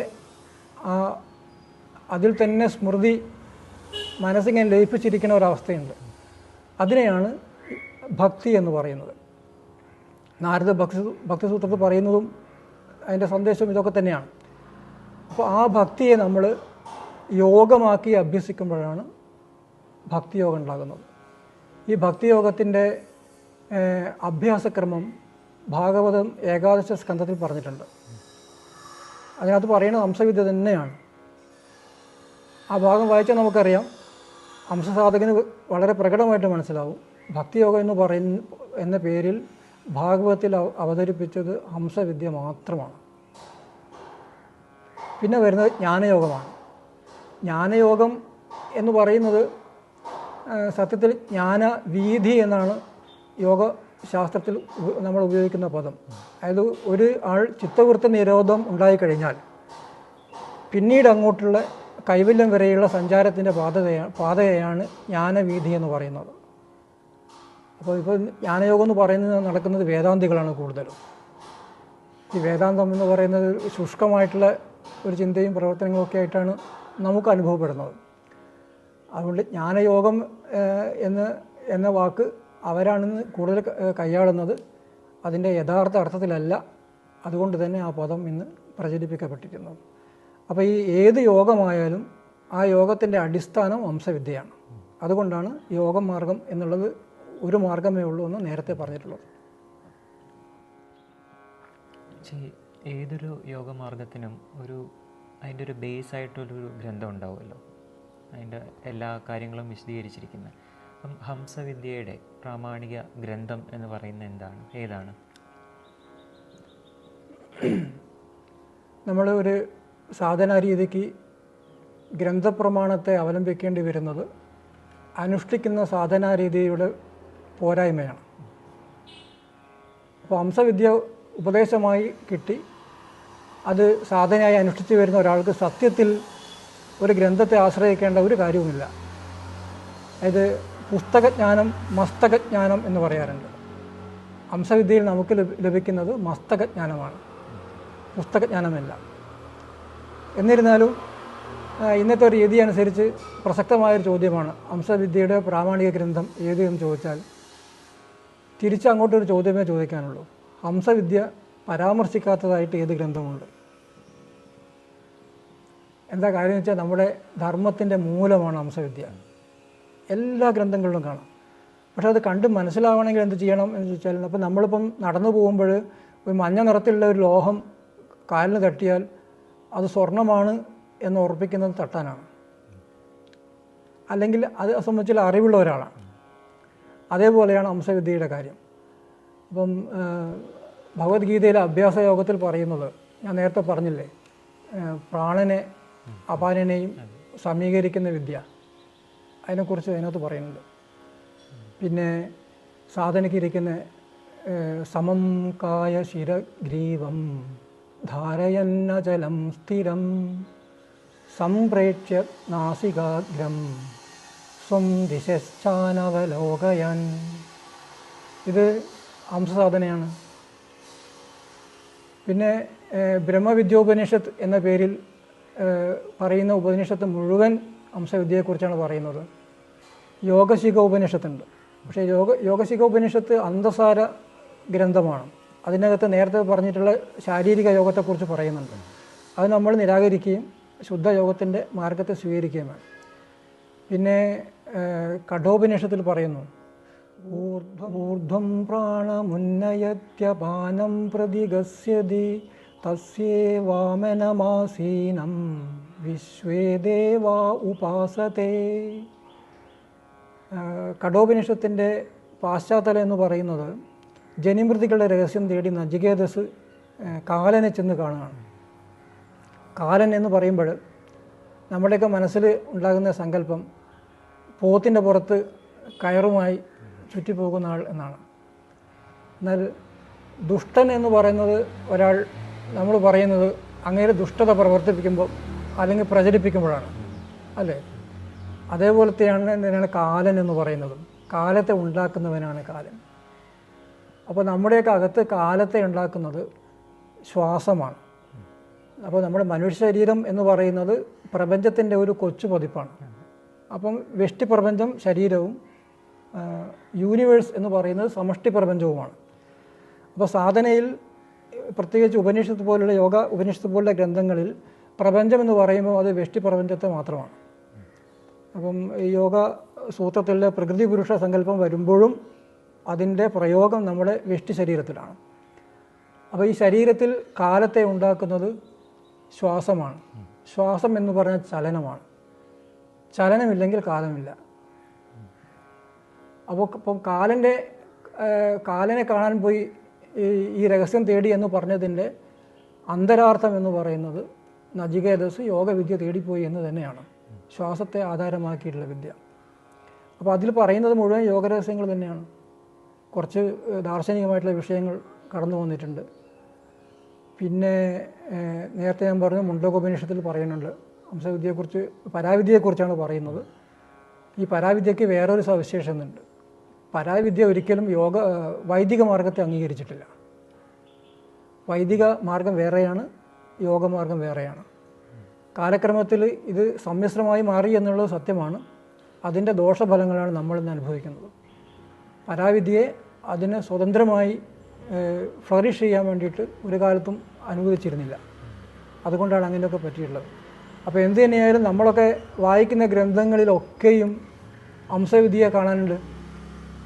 ജ്യോതിഷ സംബന്ധിയായിട്ടുള്ള ചില ഗ്രന്ഥങ്ങളിൽ പോലും നമ്മൾ ആ കാര്യങ്ങൾ പഠിക്കുമ്പം ഹംസവിദ്യയുടെ ഒരു റിഫ്ലക്ഷൻ അതിനകത്ത് കാണുന്നുണ്ട്. അതിനകത്തും ഇവർ ഈ പരാവിദ്യയെക്കുറിച്ചും ഒക്കെ പരാമർശിക്കുന്ന ചില കാര്യങ്ങളുണ്ട്. പിന്നെ പ്രശ്നമാർഗത്തിൽ മന്ത്രസിദ്ധനാണ് ജ്യോതിഷം കൈകാര്യം ചെയ്യാൻ അധികാരി എന്ന് പറയുന്നുണ്ട്. മന്ത്രസിദ്ധി എന്ന് പറയുന്നത് ഇന്ന് പ്രചാരത്തിലുള്ളത് 1,00,000 തവണ മന്ത്രം ജപിച്ചാൽ സിദ്ധി വന്നു എന്നാണ്. മന്ത്രസിദ്ധി സത്യത്തിൽ ഹംസമാർഗത്തിൽ ഉണ്ടാകുന്ന ഒരവസ്ഥയാണ്. അപ്പോൾ അതിലൊക്കെ അന്തർലീനമായിട്ട് ഏതാണ്ട് എല്ലാ ഗ്രന്ഥങ്ങളിലൊക്കെ ഹംസവിദ്യയെക്കുറിച്ച് സൂക്ഷ്മമായിട്ടും വ്യക്തമായിട്ടും പറഞ്ഞിട്ടുണ്ട്. അതുകൊണ്ട് ഒരു പ്രത്യേക പ്രാമാണിക ഗ്രന്ഥം എന്ന് പറയാനില്ലെങ്കിൽ കൂടി കുറച്ചും കൂടി ഈ കാര്യങ്ങൾ ഒന്ന് ക്രോഡീകരിച്ച് വന്നിട്ടുള്ള ഒരു ക്ലാസിക്കൽ ഗ്രന്ഥമാണ് ശിവജ്ഞാനദീപിക. ഈ ശിവജ്ഞാനദീപിക 2 ഭാഗങ്ങളിലുണ്ട്. നമുക്ക് അതിൻ്റെ ഒരു ഭാഗം മാത്രമേ കിട്ടിയിട്ടുള്ളൂ. പിന്നെ അതിനുശേഷം സദാശിവ ബ്രഹ്മേന്ദ്രൻ്റെ ശിവയോഗ പ്രദീപികയുണ്ട്. അത് ആധികാരിക ഗ്രന്ഥമാണ്. പിന്നെ വടകരയിൽ നിന്ന് സ്വാമി ശിവാനന്ദ പരമഹംസർ അദ്ദേഹത്തിൻ്റെ പ്രശസ്തമായിട്ടുള്ള ഗ്രന്ഥമുണ്ട് സിദ്ധവേദം. ഇതാണ് മറ്റൊരു ക്ലാസിക്കൽ ഗ്രന്ഥം. അപ്പോൾ എന്ത് തന്നെയാലും നമ്മുടെ ധർമ്മത്തിൻ്റെ മൂലം എന്ന് പറയുന്നത് ശ്വാസത്തെ അടിസ്ഥാനമാക്കിയിട്ടുള്ള ജീവിതക്രമമാണ്. അവിടെ ജാതിയില്ല, മതമില്ല, ഉച്ചനീചത്വങ്ങളില്ല. വൈദിക മാർഗവും യോഗമാർഗവും തമ്മിലുള്ള വ്യത്യാസം എന്ത് എന്നതാണ് അടുത്ത വിഷയം. അപ്പോൾ പൊതുവേ നമ്മുടെ ആചാര്യന്മാരൊക്കെ യാതൊരു മനസാക്ഷിക്കുത്തുമില്ലാതെ പ്രചരിച്ചു വരുന്ന വാസ്തവവിരുദ്ധമായ ഒരു സംഗതിയുണ്ട്. എന്നുവെച്ചാൽ വേദങ്ങളാണ് പരമം. എല്ലാം ഈശ്വരൻ്റെ മുഖത്തുനിന്ന് ലോകമുണ്ടാകുന്നതോടൊപ്പം ഇങ്ങനെ ആവിർഭവിച്ച് വന്നിരിക്കുന്ന സാധനമാണ് വേദം എന്ന് പറയുന്നത്. അത് ചരിത്രപരമായും സാധനാപരമായും ശരിയല്ല. എന്താണെന്ന് വെച്ചാൽ ഇപ്പം നമ്മൾ ചരിത്രത്തിലേക്ക് പോകുമ്പോൾ വൈദിക കാലഘട്ടത്തിന് മുമ്പുണ്ടായിരുന്നതാണ് സിന്ധു നദീതട സംസ്കാരം എന്ന് നമ്മളെല്ലാവരും പഠിച്ചിട്ടുണ്ട്. അതിലാർക്കും തർക്കമില്ല. അപ്പോൾ സിന്ധു നദീ തടങ്ങൾ ഉത്ഖനനം ചെയ്തപ്പോൾ നമുക്ക് കിട്ടിയിട്ടുള്ളത് യോഗ സാധനയെ അനുഷ്ഠിച്ച് ജീവിച്ചിരുന്ന ഒരു ജനസമൂഹത്തിൻ്റെ ജീവിത രീതിയായിരുന്നു. അത് വൈദിക കാലത്തിന് മുൻപെയാണ്. രണ്ടാമത് ഈ ഋഗ്വേദങ്ങളിലൂടെ നമ്മൾ കടന്നു ചെല്ലുമ്പോൾ നമുക്ക് കാണാൻ പറ്റുന്നത് ലോകത്തിലെ ആദ്യത്തെ സെമിറ്റിക് മതത്തെയാണ്. ഞാൻ പറയുമ്പം ഒരുപക്ഷെ ആശ്ചര്യപ്പെടുമായിരിക്കും ആളുകൾ. പക്ഷെ പരമാർത്ഥം അതാണ്. എന്താണ് കാര്യം എന്ന് വെച്ചാൽ ഇപ്പം സെമിറ്റിക് മതങ്ങൾ ആധുനിക കാലത്ത് തങ്ങളുടെ മാർഗത്തെ അംഗീകരിക്കാത്ത ആളുകളെ അല്ലെങ്കിൽ എതിർക്കുന്ന ആളുകളെ മുഴുവൻ കശാപ്പ് ചെയ്യുന്നതാണ് രീതി. യാഗം ചെയ്യാത്ത ആളുകളെ മുഴുവൻ കശാപ്പ് ചെയ്യുന്ന രീതി സ്വീകരിച്ച ആളായിരുന്നു ഇന്ദ്രൻ. സനാതന ധർമ്മത്തിൽ അല്ലെങ്കിൽ യോഗമാർഗത്തിൽ അഭിപ്രായ വ്യത്യാസങ്ങളെ വളരെ അനുഭാവപൂർവ്വം സ്വാഗതം ചെയ്തിട്ടുണ്ട്. ഒരു പ്രാമാണികമായിട്ട് എനിക്ക് പറയാൻ പറ്റുന്നത് ഭഗവത്ഗീതയുടെ 18-ാം അധ്യായത്തിലാണ്. ഈ തനിക്കറിയാവുന്നത് മുഴുവൻ ശിഷ്യൻ എന്നുള്ള നിലയ്ക്ക് അർജുനന് ഉപദേശിച്ചു കൊടുത്തു. എന്നിട്ട് അവസാനം അദ്ദേഹം അത് അവസാനിപ്പിക്കുന്നതിന് മുമ്പ് പറയുന്നത് ഇതിതേ ജ്ഞാനമാഖ്യാതം ഗുഹ്യാത് ഗുഹ്യതരം മയാ വിമർശേതദശേഷേണ യഥേച്ഛസി തഥാ ഗുരു.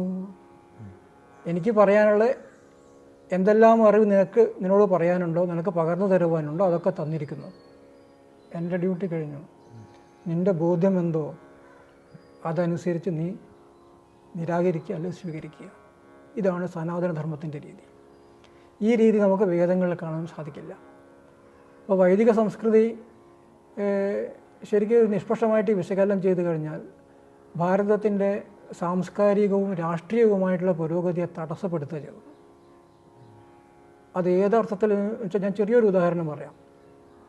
അറിവാണ് എല്ലാത്തിലും മേതെ. അപ്പോൾ നമ്മുടെ ഭാരതചരിത്രത്തിലെ സുവർണ കാലഘട്ടങ്ങൾ രചിച്ചത്, സ്വർണ്ണലിപികളിൽ എഴുതിപ്പെട്ട കാലഘട്ടങ്ങളെ രചിച്ചത് ബുദ്ധമതവും ജൈനമതവുമാണ്, വൈദിക മതമല്ല. വൈദിക മതം ഈ കാലയളവിൽ തങ്ങളുടെ യജ്ഞ സംബന്ധിച്ച രഹസ്യങ്ങൾ വളരെ ഗോപ്യമായി വെച്ച് അതനുഷ്ഠിച്ച് കഴിയുകയായിരുന്നു ചെയ്തിരുന്നത്.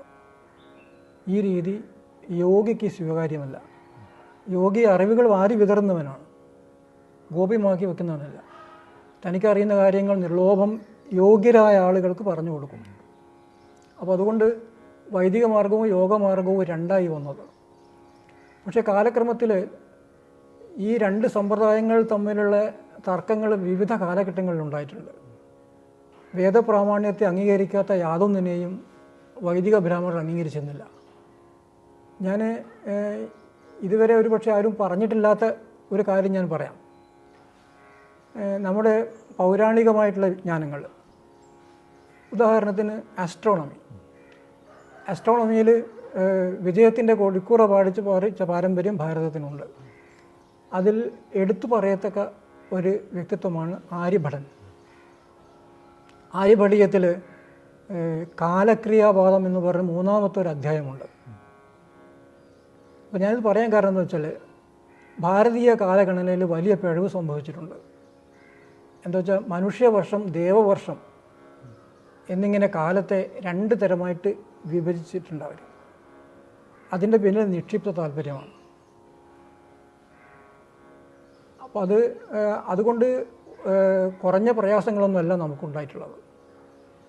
ഈ വിഷയത്തിൽ വളരെ ആഴത്തിൽ പഠനം നടത്തിയിട്ടുള്ള ഒരു പണ്ഡിതനായിരുന്നു ബാലഗംഗാധര തിലകൻ.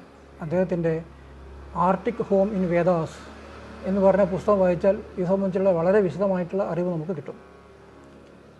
അപ്പോൾ ഇത് ലഭ്യമായിട്ടുള്ള ഗ്രന്ഥങ്ങളിൽ ഈ ദേവവർഷം, മനുഷ്യവർഷം എന്ന് പറഞ്ഞ അന്തരം ആദ്യമായിട്ട് നമുക്ക് ലഭ്യമാകുന്നത് മനുസ്മൃതിയിലൂടെയാണ്. അതിലാണ് 1200 ദേവവർഷം കലിയുഗമെന്നും പിന്നീട് 1200 കൂട്ടി 4 യുഗങ്ങളാക്കി എടുക്കുന്ന അതിനകത്താണ് പറയുന്നത്. അപ്പോൾ ആര്യഭടൻ്റെ കാൽക്കുലേഷനിൽ അദ്ദേഹം അത് അംഗീകരിച്ചില്ല.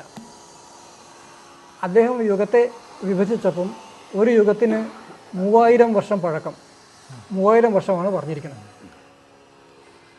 അങ്ങനെ 12000 വർഷം ചേർന്നിട്ടുള്ള 4 യുഗങ്ങളെയാണ് ആര്യഭടൻ്റെ കാൽക്കുലേഷനുള്ളത്.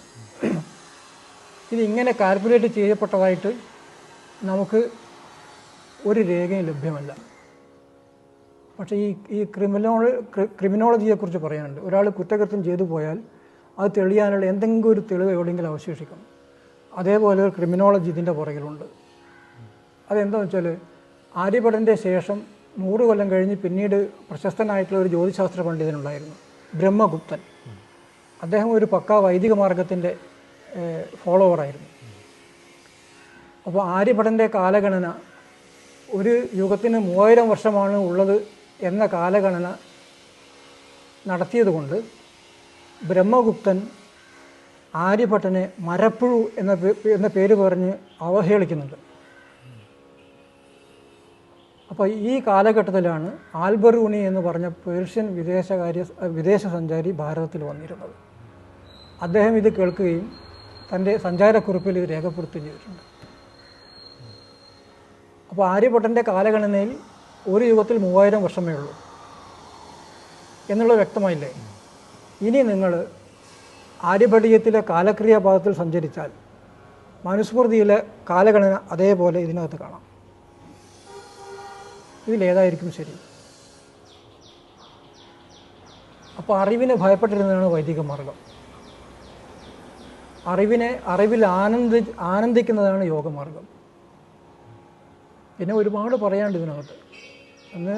എന്നോട് വേറെ പ്രശ്നം എന്ന് വെച്ചാൽ ഇന്ന് ഭാരതത്തിലെ രാഷ്ട്രീയ സാമൂഹിക സാഹചര്യം ഇത് ഉറക്കെ പറയാൻ അനുവദിക്കുന്നില്ല. ആ ഒരു പരിമിതിയും കൂടെയുണ്ട്. അപ്പോൾ എന്തിരുന്നാലും നമ്മുടെ ആന്തരികമായ ശുദ്ധി ഉണ്ടെങ്കിലേ ബാഹ്യശുദ്ധി ഉണ്ടാവുള്ളൂ. അപ്പോൾ ഇതിനകത്ത് നമ്മുടെ സനാതനധർമ്മം എന്ന് പറയുന്നത് ഈ ഭാരതവർഷം എന്ന് പറഞ്ഞ ഭൂമിശാസ്ത്രപരമായിട്ടുള്ള അതിരിനുള്ളിൽ ആധ്യാത്മികതയുടെ പേരിൽ ചെയ്തു വരുന്ന എന്ത് തോന്നിവാസവുമാകാം എന്നുള്ള അവസ്ഥയിലേക്ക് പോയിട്ടുണ്ട്. അത് ശരിയല്ല. സനാതനധർമ്മമാണോ അത് ധർമാനുഷ്ഠാനത്തിന് തുടങ്ങി മുക്തിയിൽ അവസാനിക്കണം. അതിനിടയ്ക്ക് ഡൈവേർട്ട് ചെയ്തു പോകുന്ന ഒരു മാർഗവും സനാതനധർമ്മത്തിന് സ്വീകാര്യമല്ല. അത് ബുദ്ധമതമായിക്കോട്ടെ, ജൈനമതമായിക്കോട്ടെ, യോഗമാർഗമായിക്കോട്ടെ. ഇനിയിപ്പം താന്ത്രികന്മാർ പറയുന്നു ഞങ്ങൾക്ക് മുക്തി ലഭിക്കുന്നുണ്ട്, ലഭിച്ചോട്ടെ. ലഭിക്കുന്നുണ്ടെങ്കിൽ തീർച്ചയായിട്ടും അത് സനാതനധർമ്മത്തിൻ്റെ രീതിയാണ്. പിന്നെ വൈദിക ധർമ്മത്തിൻ്റെ സവിശേഷത എന്ന് പറയുന്നത് 24 മാർഗങ്ങൾ സ്വർഗപ്രാപ്തിക്ക് വിശദീകരിക്കുന്നതാണ് എന്നാണ് വൈദിക പണ്ഡിതന്മാർ പറയുന്നത്. അപ്പോൾ സ്വർഗം എന്ന് പറഞ്ഞാൽ എന്താ?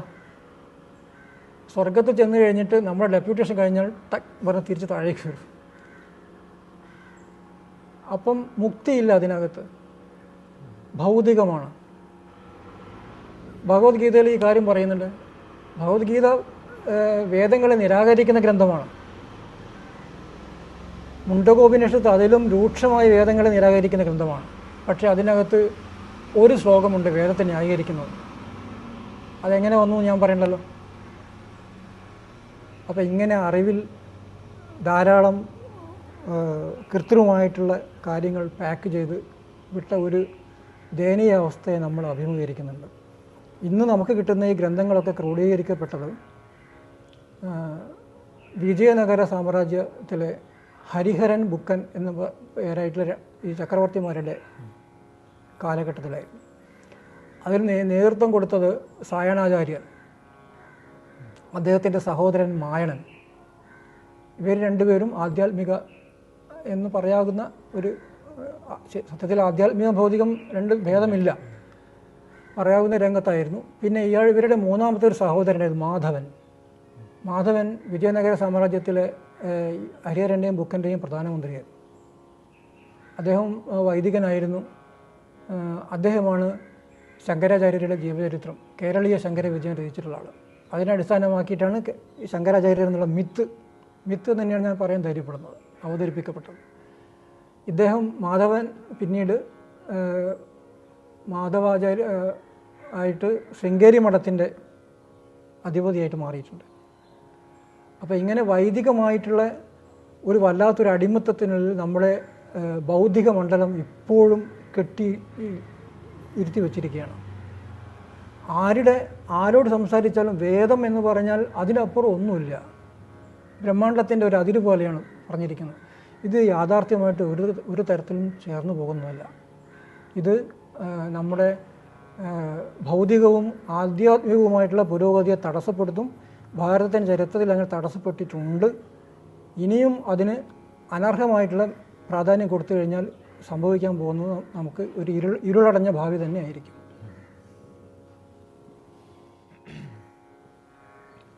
ഒരു സാധകന് ഇപ്പം ഹംസവിദ്യ ഉപാസിക്കണം അല്ലെങ്കിൽ അത് പ്രാക്ടീസ് ചെയ്യണമെന്നുണ്ടെങ്കിൽ എങ്ങനെയാണ് അതിനെ സമീപിക്കേണ്ടത്? ഒരു സംഘടനയോ എന്താണ് അതിന് ഉള്ള മാർഗം?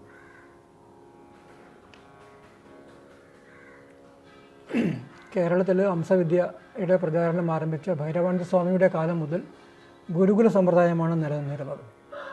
ഭൈരവാനന്ദ സ്വാമിയുടെ കാലത്തിനും ഈ കാലത്തിനും ഇടയ്ക്ക് അതിൽ കുറച്ചൊരു പ്രചാരണത്തിന് പ്രകാശം കുറഞ്ഞിട്ടുണ്ട് എന്നുള്ളത് പരമാർത്ഥമാണ്. അപ്പോൾ ഗുരുകുല സമ്പ്രദായത്തിൽ തന്നെയാണ് പിന്നെ ഹംസവിദ്യ പ്രചരിപ്പിക്കുന്നത്. അപ്പോൾ നമ്മുടെ കഴിഞ്ഞ കുലഗുരുവായിരുന്ന സ്വാമി ശ്രീയുക്ത് ബാലകൃഷ്ണനാഥ്, അദ്ദേഹം തൻ്റെ 8 ശിഷ്യന്മാർക്ക് അവധൂതാധികാരം കൊടുത്തിട്ടുണ്ട് കേരളത്തിൽ വിദ്യ പ്രചരിപ്പിക്കാൻ വേണ്ടി. ബാബുചേട്ടനും ഞാനും പിന്നെ 6 പേര് വേറെയുണ്ട്. ആർക്കും ഹംസവിദ്യ സ്വീകരിക്കാൻ വേണ്ടിയിട്ട് ഇവരെ സമീപിക്കാവുന്നതാണ്. ഇനി ആരെ സ്വീകരിച്ചാലും ശരി, ഈ 8 പേർക്കും ഈ എല്ലാവരും ശിഷ്യന്മാർ തന്നെയാണ്. യാതൊരു ഭേദവുമില്ല. ഫോർമലായിട്ട് ഒരു ഉപദേശം കൊടുക്കുന്നു എന്ന് മാത്രമേ ഉള്ളൂ. അപ്പോൾ ഈ ക്രമത്തിൽ ഈ 6 ആളുകളുടെ ഫോൺ നമ്പറും ലഭ്യമാണ്. അതിൽ ഒരാൾ പ്രായാധിക്യം കാരണം സജീവമല്ല. അങ്ങനെ ചില കാര്യങ്ങളുണ്ട്. അപ്പോൾ എന്തായാലും ബാബുചേട്ടനും ഞാനും ഈ രംഗത്ത് സജീവമായിട്ട് നിലനിൽക്കുന്നുണ്ട്. ഇതിലാരെ വേണമെങ്കിലും ഹംസവിദ്യ പഠിക്കാൻ താല്പര്യമുള്ള ആളുകൾക്ക് ബന്ധപ്പെടാവുന്നതാണ്. അപ്പോൾ ഗുരുകുല സമ്പ്രദായം കൊണ്ട് ഉദ്ദേശിക്കുന്നത് പഴയ രീതിയിൽ നടക്കില്ല എങ്കിൽ കൂടി നമ്മുടെയൊക്കെ ദൈനംദിന ജീവിതത്തിലെ തിരക്കും ഒക്കെ വെച്ച് നോക്കുമ്പം കിട്ടുന്നത്ര സമയങ്ങളിൽ ശിഷ്യന്മാർക്ക് ഗുരുവിൻ്റെ അടുത്ത് അദ്ദേഹത്തിൻ്റെ വീട്ടിൽ ചെന്ന് സംസാരിച്ച് കൂടെ താമസിച്ച് ഒക്കെ വിദ്യയുടെ അനുഷ്ഠാനങ്ങളെക്കുറിച്ച് എത്ര നേരം വേണമെങ്കിലും ചർച്ച ചെയ്യാനും അതിനുള്ള പരിഹാരം പറയാനും ഉള്ള സംവിധാനം ഇന്ന് കേരളത്തിലുണ്ട്. അതനുസരിച്ചിട്ട് വിദ്യയെക്കുറിച്ച് അറിയാൻ ആഗ്രഹമുള്ള ആളുകൾക്ക് എപ്പോഴും വരാം. ഈ 8 പേരുടെയും വീടുകളിലേക്ക് എപ്പോഴും തുറന്ന സ്വാഗതമാണ്. വിദ്യ വേണ്ട, എനിക്ക് ഇതേക്കുറിച്ച് ഇതിൻ്റെ ദാർശനികമായിട്ടുള്ള വശങ്ങൾ മനസ്സിലാക്കണം എന്നാണ് ആഗ്രഹമെങ്കിൽ അങ്ങനെയും വരാം. നമ്മുടെ ഈ 8 പേരും സാധനയിലൂടെ സ്വായത്തമാക്കിയുള്ള അറിവുകൾ യോഗ്യരായ ആളുകൾക്ക് പകർന്നു കൊടുക്കാൻ എപ്പോഴും റെഡിയാണ്. എന്തുകൊണ്ടാണ് ഞാൻ യോഗ്യരായത് എന്ന് പറയുന്നത്? അതിനൊരു പ്രത്യേക കാരണമുണ്ട്.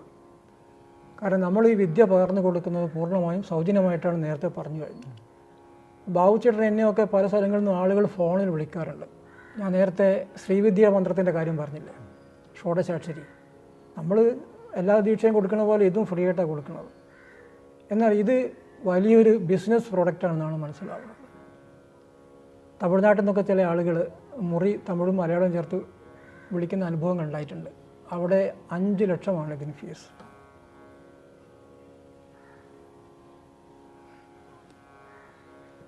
അപ്പോൾ അതുകൊണ്ടാണ് യോഗ്യരായ ആളുകൾ. അപ്പോൾ 5 ലക്ഷം വാങ്ങിയിട്ട് ഒരു പ്രൊഡക്റ്റ് വാങ്ങിക്കുന്നവൻ 15 ലക്ഷത്തിന് വിൽക്കുമല്ലോ. അപ്പോൾ അതുകൊണ്ടാണ് യോഗ്യത എന്ന വാക്കുകൊണ്ട് ഉദ്ദേശിച്ചതാണ്. ആൾ കൊള്ളാം, ഇവൻ ഹംസവിദ്യയുടെ പ്രിൻസിപ്പിൾസ് ജീവിതത്തിൽ പാലിക്കും എന്ന് ബോധ്യപ്പെട്ട ഏതൊരാൾക്കും വിദ്യ കൊടുക്കും. അത്രയും ആത്മാർത്ഥതയുള്ള. ഇത് മാസം തോറും എന്തെങ്കിലും ക്യാമ്പ് പോലെയോ അങ്ങനെ എന്തെങ്കിലും ഉണ്ടോ? വർഷത്തിൽ 2 തവണ കേരളത്തിൻ്റെ വ്യത്യസ്ത ഭാഗങ്ങളിൽ സാധകന്മാരെ കൂടിയിരിക്കാറുണ്ട്. അതിനകത്ത് പ്രബന്ധങ്ങൾ അവതരിപ്പിക്കും, ചർച്ച ചെയ്യും. പിന്നെ അതൊരു ഒരു മിനി ഗുരുകുലം തന്നെയാണല്ലോ. ഗുരുക്കന്മാരുടെ കൂടെ ശിഷ്യന്മാർ താമസിക്കുന്നത് 1-2 ദിവസം. കോഴിക്കോട് ഈ വരുന്ന ജൂൺ 8, 9 തീയതികളിൽ അങ്ങനെ ഒരു ശിബിരം നടക്കുന്നുണ്ട്. അതിൻ്റെ അകത്തുള്ള പ്രധാന വിഷയം യോഗസൂത്രമാണ്.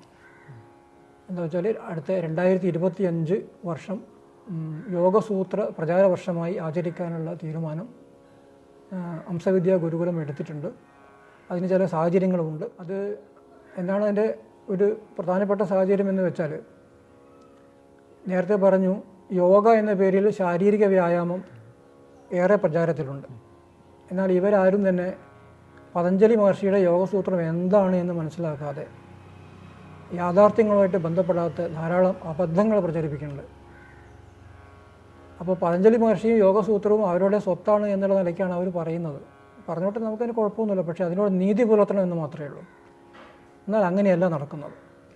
അതുകൊണ്ട് പതഞ്ജലി മഹർഷിയെ ഒരു വ്യാപാര മുദ്രയായിട്ട്, ട്രേഡ് മാർക്കായിട്ട് സ്വീകരിക്കപ്പെട്ടിരിക്കും. എന്നാൽ പതഞ്ജലി മഹർഷി അതല്ല. പതഞ്ജലി മഹർഷി യഥാർത്ഥത്തിൽ എന്താണ്, യോഗമാർഗം എന്താണ് എന്ന് ആളുകളിൽ പ്രചരിപ്പിക്കാൻ വേണ്ടിയിട്ടാണ് 2025 യോഗസൂത്ര പ്രചാര വർഷമായിട്ട് ആചരിക്കാൻ തീരുമാനിച്ചത്. ഇതിൽ ഈ പ്രചാര വർഷത്തിനിടയ്ക്ക് നമുക്കുണ്ടാകാവുന്ന ഒരു സാഹചര്യത്തെ നമ്മൾ മുൻകൂട്ടി കാണുന്നുണ്ട്. കാരണം യോഗമാർഗത്തിൽ എല്ലാ ആളുകളിലും നിപുണരായിക്കൊള്ളണമെന്നില്ല. അഭ്യാസത്തിൽ പുരോഗതി ഉണ്ടാകുന്നതിൽ ധാരാളം ഘടകങ്ങളുണ്ട്. അപ്പോൾ എന്നിരുന്നാലും ശരി, യോഗസൂത്രം എടുത്തു നോക്കിയാൽ അറിയാം, ചിത്തപ്രസാദം എന്ന് പറഞ്ഞൊരു ഒരു പദമുണ്ട് അതിനകത്ത്. മനസന്തുഷ്ടി. ഈ മനസന്തുഷ്ടി ഇല്ലായ്മയാണ് സമൂഹത്തിലെ എല്ലാ പ്രശ്നങ്ങൾക്കും കാരണം. അപ്പോൾ ഈ മനസന്തുഷ്ടി വരെയുള്ള കാര്യങ്ങൾ എങ്കിലും ചുരുങ്ങിയത് സമൂഹം പിന്തുടർന്നു കഴിഞ്ഞാൽ സമൂഹ ജീവിതത്തിൻ്റെ എല്ലാ വശങ്ങളിലും അതിൻ്റെ ഒരു സർഗാത്മകമായിട്ടുള്ള സ്വാധീനമുണ്ടാകും. അപ്പോൾ ആ അർത്ഥത്തിൽ യോഗസൂത്രത്തിൻ്റെ പ്രാഥമികമായിട്ട് ഉള്ള അഭ്യാസം തുടങ്ങി ചിത്തപ്രസാദത്തിൽ അവസാനിപ്പിക്കേണ്ടവർക്ക് അവസാനിപ്പിക്കാം. ഇനി അവിടുന്ന് കൈവല്യത്തിലേക്ക് പോകേണ്ടവർക്ക് കൈവല്യത്തിലേക്കും പോകാം. ഇതാണ് യോഗമാർഗം എന്ന് സമൂഹത്തിനെ ബോധ്യപ്പെടുത്താനുള്ള ഒരു ശ്രമത്തിൻ്റെ ഭാഗമായിട്ടാണ് 2025 ഇങ്ങനെ ഒരു പദ്ധതി ആസൂത്രണം ചെയ്തത്. ഹംസയോഗത്തിൻ്റെ പ്രപഞ്ച വീക്ഷണം, അതിനെക്കുറിച്ചൊന്ന് വിശദീകരിക്കാം. ഭാരതീയ ദർശനങ്ങളുടെ വളരെ അടിസ്ഥാനപരമായിട്ടുള്ള ഒരു സവിശേഷത അതിലെ പ്രപഞ്ച വീക്ഷണമാണ്. പ്രപഞ്ച വീക്ഷണം എന്ന് പറയുമ്പോൾ ഇന്ന് നാസയിലും ISROയിലൊക്കെ ഇരുന്ന് ശാസ്ത്രകാരന്മാർ ഈ പ്രപഞ്ചം എങ്ങനെ ഉണ്ടായി എന്നുള്ളത് അന്വേഷിച്ചുകൊണ്ടിരിക്കുക.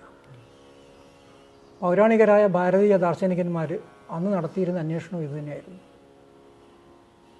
പക്ഷെ അവർ ഇന്നത്തെ മാതിരി ഉപകരണങ്ങളില്ല, ശാസ്ത്രീയമായ പുരോഗതികൾ ഒന്നും ഉണ്ടായിട്ടില്ല എന്നൊക്കെ നമുക്ക് ബാഹ്യമായിട്ട് കാണാം. പക്ഷെ അവർ ബ്രഹ്മാണ്ടത്തിൻ്റെ പ്രതീകമായിട്ടുള്ള, പ്രപഞ്ചത്തിൻ്റെ പ്രതീകമായിട്ടുള്ള വ്യഷ്ടിപ്രപഞ്ചത്തെ ആധാരമാക്കിയായിരുന്നു ഗവേഷണം നടത്തിയിരുന്നത്. ഉപകരണങ്ങളെല്ലാം അവനവൻ്റെ ഉള്ളിലുള്ള അന്ധകരണങ്ങളെ ഉപയോഗിച്ചായിരുന്നു ഗവേഷണം നടത്തിയിരുന്നത്. അപ്പോൾ അതിൻ്റെ അടിസ്ഥാനത്തിൽ ഈ പ്രപഞ്ചം എങ്ങനെ ഉണ്ടായി എന്ന അറിവ് അവർക്ക് വളരെ അത്യാവശ്യമായിരുന്നു. അപ്പോൾ സ്വാഭാവികമായിട്ടൊരു ചോദ്യം ഉണ്ടാകും, ഈ മുക്തി പ്രാപിക്കുന്നതിന് നമുക്കെന്തിനാണ് ഇങ്ങനെ ഈ പ്രപഞ്ചത്തിൻ്റെ ഉൽപ്പത്തിയെക്കുറിച്ചുള്ള അറിവ്? ആ ചോദ്യം വരുന്നത് ഭൗതികം ആധ്യാത്മികം എന്ന രണ്ട് തരമുണ്ട് എന്നുള്ള തെറ്റിദ്ധാരണയിൽ നിന്നാണ്. അതേസമയത്ത് പ്രപഞ്ചത്തിന് സ്ഥൂലം സൂക്ഷ്മം എന്ന അവസ്ഥയുണ്ട്. ഈ സ്ഥൂലം സൂക്ഷ്മം എന്ന് പറയുന്നത് ഒരു മാലയിൽ മുത്തുകൾ കോർത്തെടുത്ത മാതിരിയാണ്. ഒരു പ്രത്യേക സ്ഥലത്ത് വെച്ച് നമുക്കത് കട്ട് ചെയ്യാൻ പറ്റില്ല. അതുകൊണ്ട് ഭാരതീയ ദർശനമനുസരിച്ച് മൊത്തത്തിൽ എല്ലാം ഭൗതികമാണ്. യോഗസൂത്രത്തിലും വളരെ കൃത്യമായിട്ട് അതിൻ്റെ അലയൊലികൾ കാണാം. മനസ്സ് ഭൗതികമാണ്. വൈശേഷിക ദർശനത്തിൽ മനസ്സിനെ അണുവായിട്ട് കാണാൻ പറയുന്നുണ്ട്. മനോരണുഹു എന്ന് തന്നെ പറയുന്നുണ്ട്. അപ്പോൾ ഈ വ്യഷ്ടിപ്രപഞ്ചം സൃഷ്ടിക്കപ്പെട്ടു. ഇതിനെ ഇനി പുനരാവർത്തിയില്ലാത്ത രീതിയിൽ നമുക്ക് വിഘടനം ചെയ്യണം. ഇതാണ് അന്വേഷണം. ഇവിടെ ഈശ്വരനില്ല, ബ്രഹ്മമില്ല, ജാതിയില്ല, മതമില്ല, അമ്പലമില്ല, ഒന്നുമില്ല. അപ്പോൾ ഞാൻ ഒരു ഉദാഹരണം പറഞ്ഞാൽ, നമ്മുടെ വർക്ക്ഷോപ്പുകളിൽ പഴയ കാറുകൾ, വാഹനങ്ങളൊക്കെ പൊളിക്കാൻ കൊണ്ടുപോകും.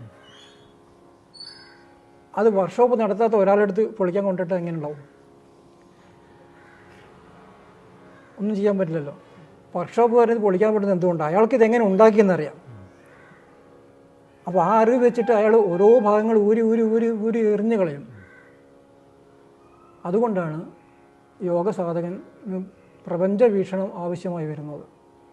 ഈ പ്രപഞ്ച വീക്ഷണം, ഭാരതത്തിൻ്റെ പ്രപഞ്ച വീക്ഷണം വളരെ പ്രകടമായിട്ട് ചില അഭിപ്രായ വ്യത്യാസങ്ങളോടുകൂടി ചർച്ച ചെയ്യപ്പെട്ടത് 4 ദർശനങ്ങളിലാണ്. അത് ന്യായം, വൈശേഷികം, സാഖ്യം, യോഗം. വളരെ സന്തോഷത്തോടുകൂടി ഞാൻ പറയുകയാണ്, ഈ 4 ദർശനങ്ങൾക്കും വേദം പ്രമാണമല്ല, വേദവാഹ്യങ്ങളാണ്. ഈശ്വരനെക്കുറിച്ച് ചർച്ച ചെയ്തിട്ടില്ല, ബ്രഹ്മത്തെക്കുറിച്ച് ചർച്ച ചെയ്തിട്ടില്ല. ISROയിലെ ആളുകളും നാസയിലുള്ള ആളുകളും ഈ ഭൗതിക പ്രപഞ്ചത്തെ എങ്ങനെ വിശകലനം ചെയ്യുന്നു, അതേ കാഴ്ചപ്പാടിലാണ് സാഖ്യനും യോഗിയും വൈശേഷികനും നൈയായികനും ഈ പ്രപഞ്ചത്തെ അറിയാൻ ശ്രമിച്ചിട്ടുള്ളത്. അതേപോലെ ഹംസവിദ്യയ്ക്കും ഒരു പ്രപഞ്ച വീക്ഷണമുണ്ട്. ആ പ്രപഞ്ച വീക്ഷണം ഏറെക്കുറെ സാഖ്യൻ്റെ വീക്ഷണം തന്നെയാണ്. സാഖ്യൻ്റെ വീക്ഷണം തന്നെയാണ് യോഗിക്കും.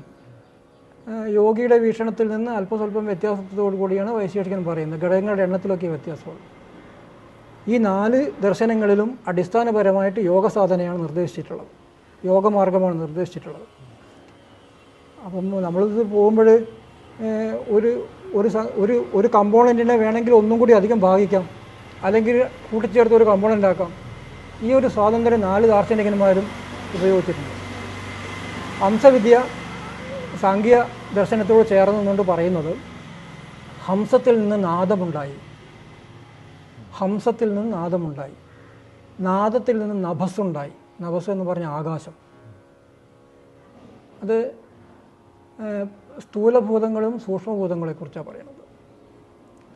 ആകാശം സ്ഥൂലഭൂതമാണ്, ആകാശത്തിൻ്റെ സൂക്ഷ്മഭൂതം ശബ്ദമാണ്. അതാണ് നാദം എന്ന് പറയുന്നത്. അപ്പം ബിന്ദു നാദം ഒക്കെ ഹംസസാധനയിൽ വരുന്നുണ്ട്. ഇതൊക്കെ യഥാർത്ഥത്തിൽ നടക്കുന്ന കാര്യങ്ങളെ ഓരോരോ ആംഗിളിൽ വ്യത്യസ്ത പേരുകൾ വിളിച്ചു പിന്നെ വിനിമയം ചെയ്തെന്ന് മാത്രമേ ഉള്ളൂ. അപ്പോൾ ഹംസത്തിൽ നിന്ന് നാദവും, നാദത്തിൽ നിന്ന് ആകാശവും, പിന്നെ ബാക്കിയുള്ള സ്ഥൂലമായിട്ടുള്ള പഞ്ചഭൂതങ്ങൾ ഉണ്ടായി. പിന്നെ അതിൽ നിന്ന് ഗുണത്രയങ്ങളുണ്ടായി. ഗുണത്രയങ്ങൾ എല്ലാം കൂടി പിന്നെ ലയിക്കുന്നത് മഹത്തത്വത്തിലാണ്. സാങ്കേത്തിൽ പറയുന്നത് അവ്യക്തത്തിൽ നിന്നാണ് മഹത് വരുന്നത്. അവ്യക്തം എന്ന് പറഞ്ഞാൽ അൺഎക്സ്പ്ലെയിൻഡ് മിസ്റ്ററി. അപ്പോൾ ഈ പ്രപഞ്ച വീക്ഷണം തന്നെയാണ് ഹംസ സാധകർക്കും സ്വീകാര്യമായിട്ടുള്ളത്. സ്വാമിജി, യോഗമാർഗത്തിൽ ധ്യാനം എന്താണ്? ധ്യാനം എന്നുകൊണ്ട് ഉദ്ദേശിക്കുന്നത് എന്താണ്?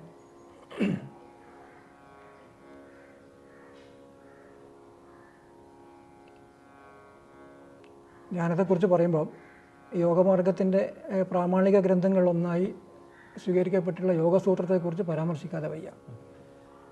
അഷ്ടാംഗം മാർഗത്തിൽ ധാരണ, ധ്യാനം, സമാധി എന്ന് പറഞ്ഞിരിക്കുന്നത്. അത് ക്രമം ശരിയല്ല. പതഞ്ജലി മഹർഷി അറിയാതെ ചെയ്തതല്ല, ബോധപൂർവം ചെയ്തതാണ്. എന്നുവെച്ചാൽ ഇതിൽ പറഞ്ഞിരിക്കുന്ന കാര്യങ്ങളൊക്കെ യോഗ്യനായ ഒരു ഗുരുവിൻ്റെ അടുത്ത് ചെന്ന് ഉപദേശം തേടിയിട്ട് വേണം അനുഷ്ഠിക്കാൻ. അപ്പം നമ്മുടെ രഹസ്യങ്ങൾ പ്രതിപാദിക്കുന്ന ഗ്രന്ഥങ്ങൾക്കൊക്കെ പൊതുവേ ഈ സ്വഭാവമുണ്ട്. അപ്പോൾ ശരിക്കും അത് ധാരണ, ധ്യാനം, സമാധിയല്ല, ധ്യാനം, ധാരണ, സമാധിയാണ്. ഞാനീ പറഞ്ഞത് ഹംസസാധകൻ്റെ അനുഭവം കൂടിയാണ്. എന്താ വെച്ചാൽ ധ്യാനം എന്ന് പറയുന്നത് നമ്മൾ ഏതെങ്കിലും ഒരു ബിന്ദുവിൽ മനസ്സിനെ ഇരുത്തുക എന്നാണ് പൊതുവെ ആളുകൾ ധരിച്ചിരിക്കുന്നത്. അത് യോഗഭാഷയിൽ ധാരണയാണ്. യോഗസൂത്രത്തിൽ പറയുന്നത് ദേശബന്ധ ചിത്തസ്യ ധാരണ. അപ്പോൾ ദേശം എന്ന് പറയുന്നത് വ്യഷ്ടിപ്രപഞ്ചത്തിലെ ദേശമാണ്, ബാഹ്യപ്രപഞ്ചമല്ല. അത് അതിൻ്റെ ഇപ്പോൾ ഗുരുകുലകർമ്മത്തിൽ നമ്മൾ പഠിക്കാൻ ചെല്ലുമ്പോഴേ അറിയുള്ളൂ. അതിൻ്റെ ഉള്ളിൽ അന്തർലീനമായിരിക്കുന്നത് ശാംഭവി മുദ്രയാണ്. അകത്തേക്ക് നോക്കാനുള്ള ഈ മുദ്രയാണ്. അവിടെ ആ ബിന്ദുവിൽ മനസ്സിനെ സ്ഥിരമായി നിർത്തുന്നതാണ് ധാരണ. അതിന് മുമ്പ് വരുന്നതാണ് ധ്യാനം. ധ്യാനം എന്ന് പറഞ്ഞാൽ ശ്രദ്ധയാണ്. ശ്രദ്ധ എന്ന് പറയുന്നത് വളരെ സിമ്പിളാണ്. ഒരു ഡ്രൈവർക്ക് തിരക്ക് പിടിച്ച നഗരത്തിലൂടെ അപകടം കൂടാതെ വാഹനം തൻ്റെ ലക്ഷ്യസ്ഥാനത്തിൽ എത്തിക്കുന്നത് ശ്രദ്ധയാണ്. അത് ധ്യാനമാണ്. അപ്പോൾ നമ്മളിവിടെ സാധനയിൽ ചെയ്യുന്നത് പ്രാണൻ, അപാനൻ, മനസ്സ്, ഈ മൂന്ന് ടൂൾസാണ്. ഇനി വേറൊരു ടൂൾ കൂടിയുണ്ട്, മന്ത്രം. മന്ത്രം ടൂൾ വേണ്ടവനെടുത്താൽ മതി.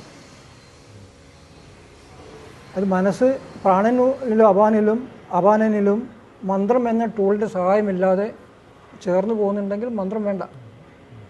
ചാടിപ്പോകുന്നതിന് മന്ത്രം ഉപയോഗിച്ചിട്ട് ഇതിലേക്ക് ഇങ്ങനെ ഫിക്സ് ചെയ്ത് വയ്ക്കാം. യോഗമാർഗത്തിൽ ധ്യാനം എന്ന് പറയുന്നത് അതാണ്. മറ്റേത് ധാരണയാണ്. അപ്പോൾ ഇത് 8 അംഗങ്ങളായിട്ട് യോഗസൂത്രത്തിൽ കാണാമെങ്കിൽ കൂടി പ്രായോഗികമായിട്ട് ചിന്തിക്കുമ്പം ആസനം, പ്രാണായാമം, ധ്യാനം, ധാരണ, സമാധി, ഈ 5നെയും വേർതിരിക്കാൻ പറ്റില്ല. കാര്യങ്ങൾ മനസ്സിലാക്കാൻ വേണ്ടിയിട്ടാണ് ആചാര്യൻ അതിനെ 5ആയിട്ട് വിഭജിച്ചിട്ടുള്ളത്. ഹംസയോഗയിലെ പരാശക്തി സങ്കല്പത്തെക്കുറിച്ചൊന്ന് വിശദീകരിക്കും.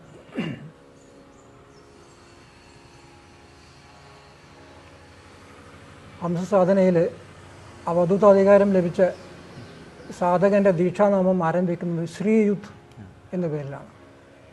അതിൻ്റെ അർത്ഥം തന്നെ പരാശക്തിയെ കൂടെ കൊണ്ട് നടക്കുന്നവൻ എന്നാണ്. അപ്പോൾ അതിൻ്റെ പ്രാധാന്യം അറിയാലോ. അപ്പോൾ അതിനെ ഈ ശക്തി ഉപാസന എന്ന് പറയുന്നത് യോഗമാർഗത്തെ തന്നെ അത് വേറൊരു ആംഗിളിൽ വരുമ്പം അതിൻ്റെ സംജ്ഞകൾക്കൊക്കെ ചില മാറ്റം വരുന്നതെന്ന് മാത്രമേ ഉള്ളൂ. ശക്തി ഉപാസനയിൽ കൗളം, സമയം, പിന്നെ മിശ്രം എന്നിങ്ങനെയുള്ള വിവിധ ധാരകളുണ്ടല്ലോ. അതിൽ സമയമാർഗമാണ് യോഗമാർഗം, സമയാചാരമാണ്. സമയാചാരത്തിൻ്റെ ഇപ്പം സമയാചാരികൾ എന്ന് പറഞ്ഞ് ധാരാളം ആളുകൾ നമ്മൾ കണ്ടും കേട്ടും വരുന്നുണ്ട്. അവർക്ക് സമയാചാരത്തിൻ്റെ യഥാർത്ഥ ദർശനം എന്തെന്ന് ലഭിച്ചിട്ടില്ല എന്നാണ് നമുക്ക് തോന്നുന്നത്. കാരണം സമയാചാര്യയ്ക്ക് ബാഹ്യമായിട്ടുള്ള യാതൊരു ആരാധനാക്രമങ്ങളുമില്ല, എല്ലാം ആന്തരികമാണ്. അപ്പോൾ ബാഹ്യത്തെ ആശ്രയിക്കുന്ന ശക്തി ഉപാസകൻ ഒരിക്കലും സമയാചാരിയല്ല. പിന്നെ ശക്തി ഉപാസനയിൽ മകാരപഞ്ചമങ്ങളുണ്ട്. മത്സ്യം, മാംസം, മുദ്ര, മൈഥുനം, മദ്യം. ഇതൊക്കെ നമ്മുടെ അകത്ത് തന്നെയാണ്. മത്സ്യം എന്ന് പറയുന്നത് മത്സ്യം എപ്പോഴും ജലത്തിൽ ജീവിക്കുന്ന ജീവിയാണ്. അപ്പോൾ ശരീരത്തിലെ ജലമയമായിട്ടുള്ള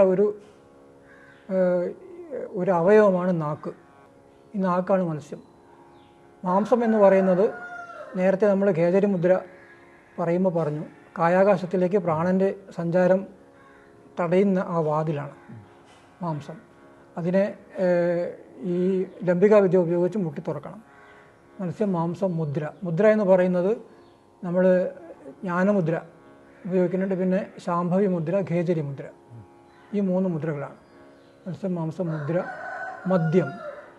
മദ്യം എന്ന് പറയുന്നത് നമ്മുടെയൊക്കെ ആഹാരം, ഈ അകത്ത് ചെല്ലുന്ന ആഹാരം ഉണ്ടല്ലോ, അഗ്നിയിലേക്കാണല്ലോ പതിക്കുന്നത്. അപ്പോൾ പതിക്കുമ്പോൾ അതിൻ്റെ ആവി മേൽപോട്ട് ഉയർന്ന് സഹസ്രാഗതള പത്മത്തിൽ ശേഖരിച്ച് വെച്ചിട്ടുള്ള ഒരു മധുരമാർന്ന ഒരു ദ്രവമാണ്. അത് സാധകർക്ക് അനുഭവിക്കാൻ സാധിക്കും. ആ മധുരം നമ്മുടെ വായിലേക്ക് ഇറങ്ങി വരും. അതിനെയാണ് മദ്യം എന്ന് പറയുന്നത്. പിന്നെ മൈഥുനം. മൈഥുനം എന്ന് പറയുന്നത് കേവല കുംഭകം എന്ന് പറയുന്ന അവസ്ഥയാണ്.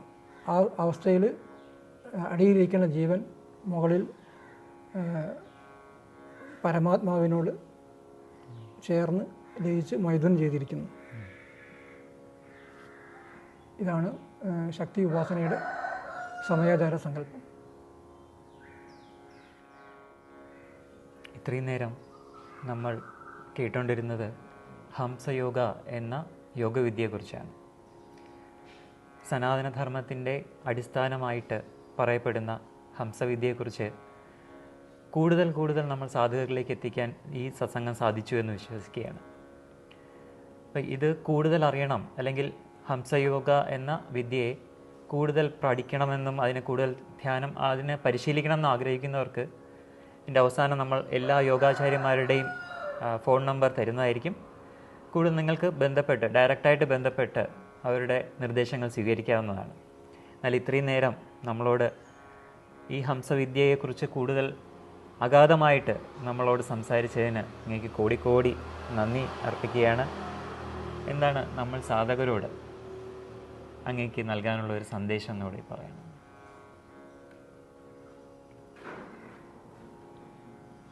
പ്രായപൂർത്തി വന്ന ഏതൊരു മനുഷ്യനും തൻ്റെ യുക്തിബോധത്തിലാണ് നയിക്കപ്പെടുന്നത്. ദൈനംദിന ജീവിതത്തിൽ നമ്മൾ ആഹാരം തേടുന്നതായാലും സമൂഹമായിട്ട് ബന്ധം പുലർത്തുന്നതായാലും അവനവൻ്റെ യുക്തിബോധത്തെ ആശ്രയിച്ചാൽ. ആത്മാന്വേഷണത്തിലും നമ്മൾ കൈവിടാതെ സൂക്ഷിക്കേണ്ടത് ഈ യുക്തിബോധം മാത്രമാണ്. എങ്കിൽ വിജയം ഉറപ്പാണ്.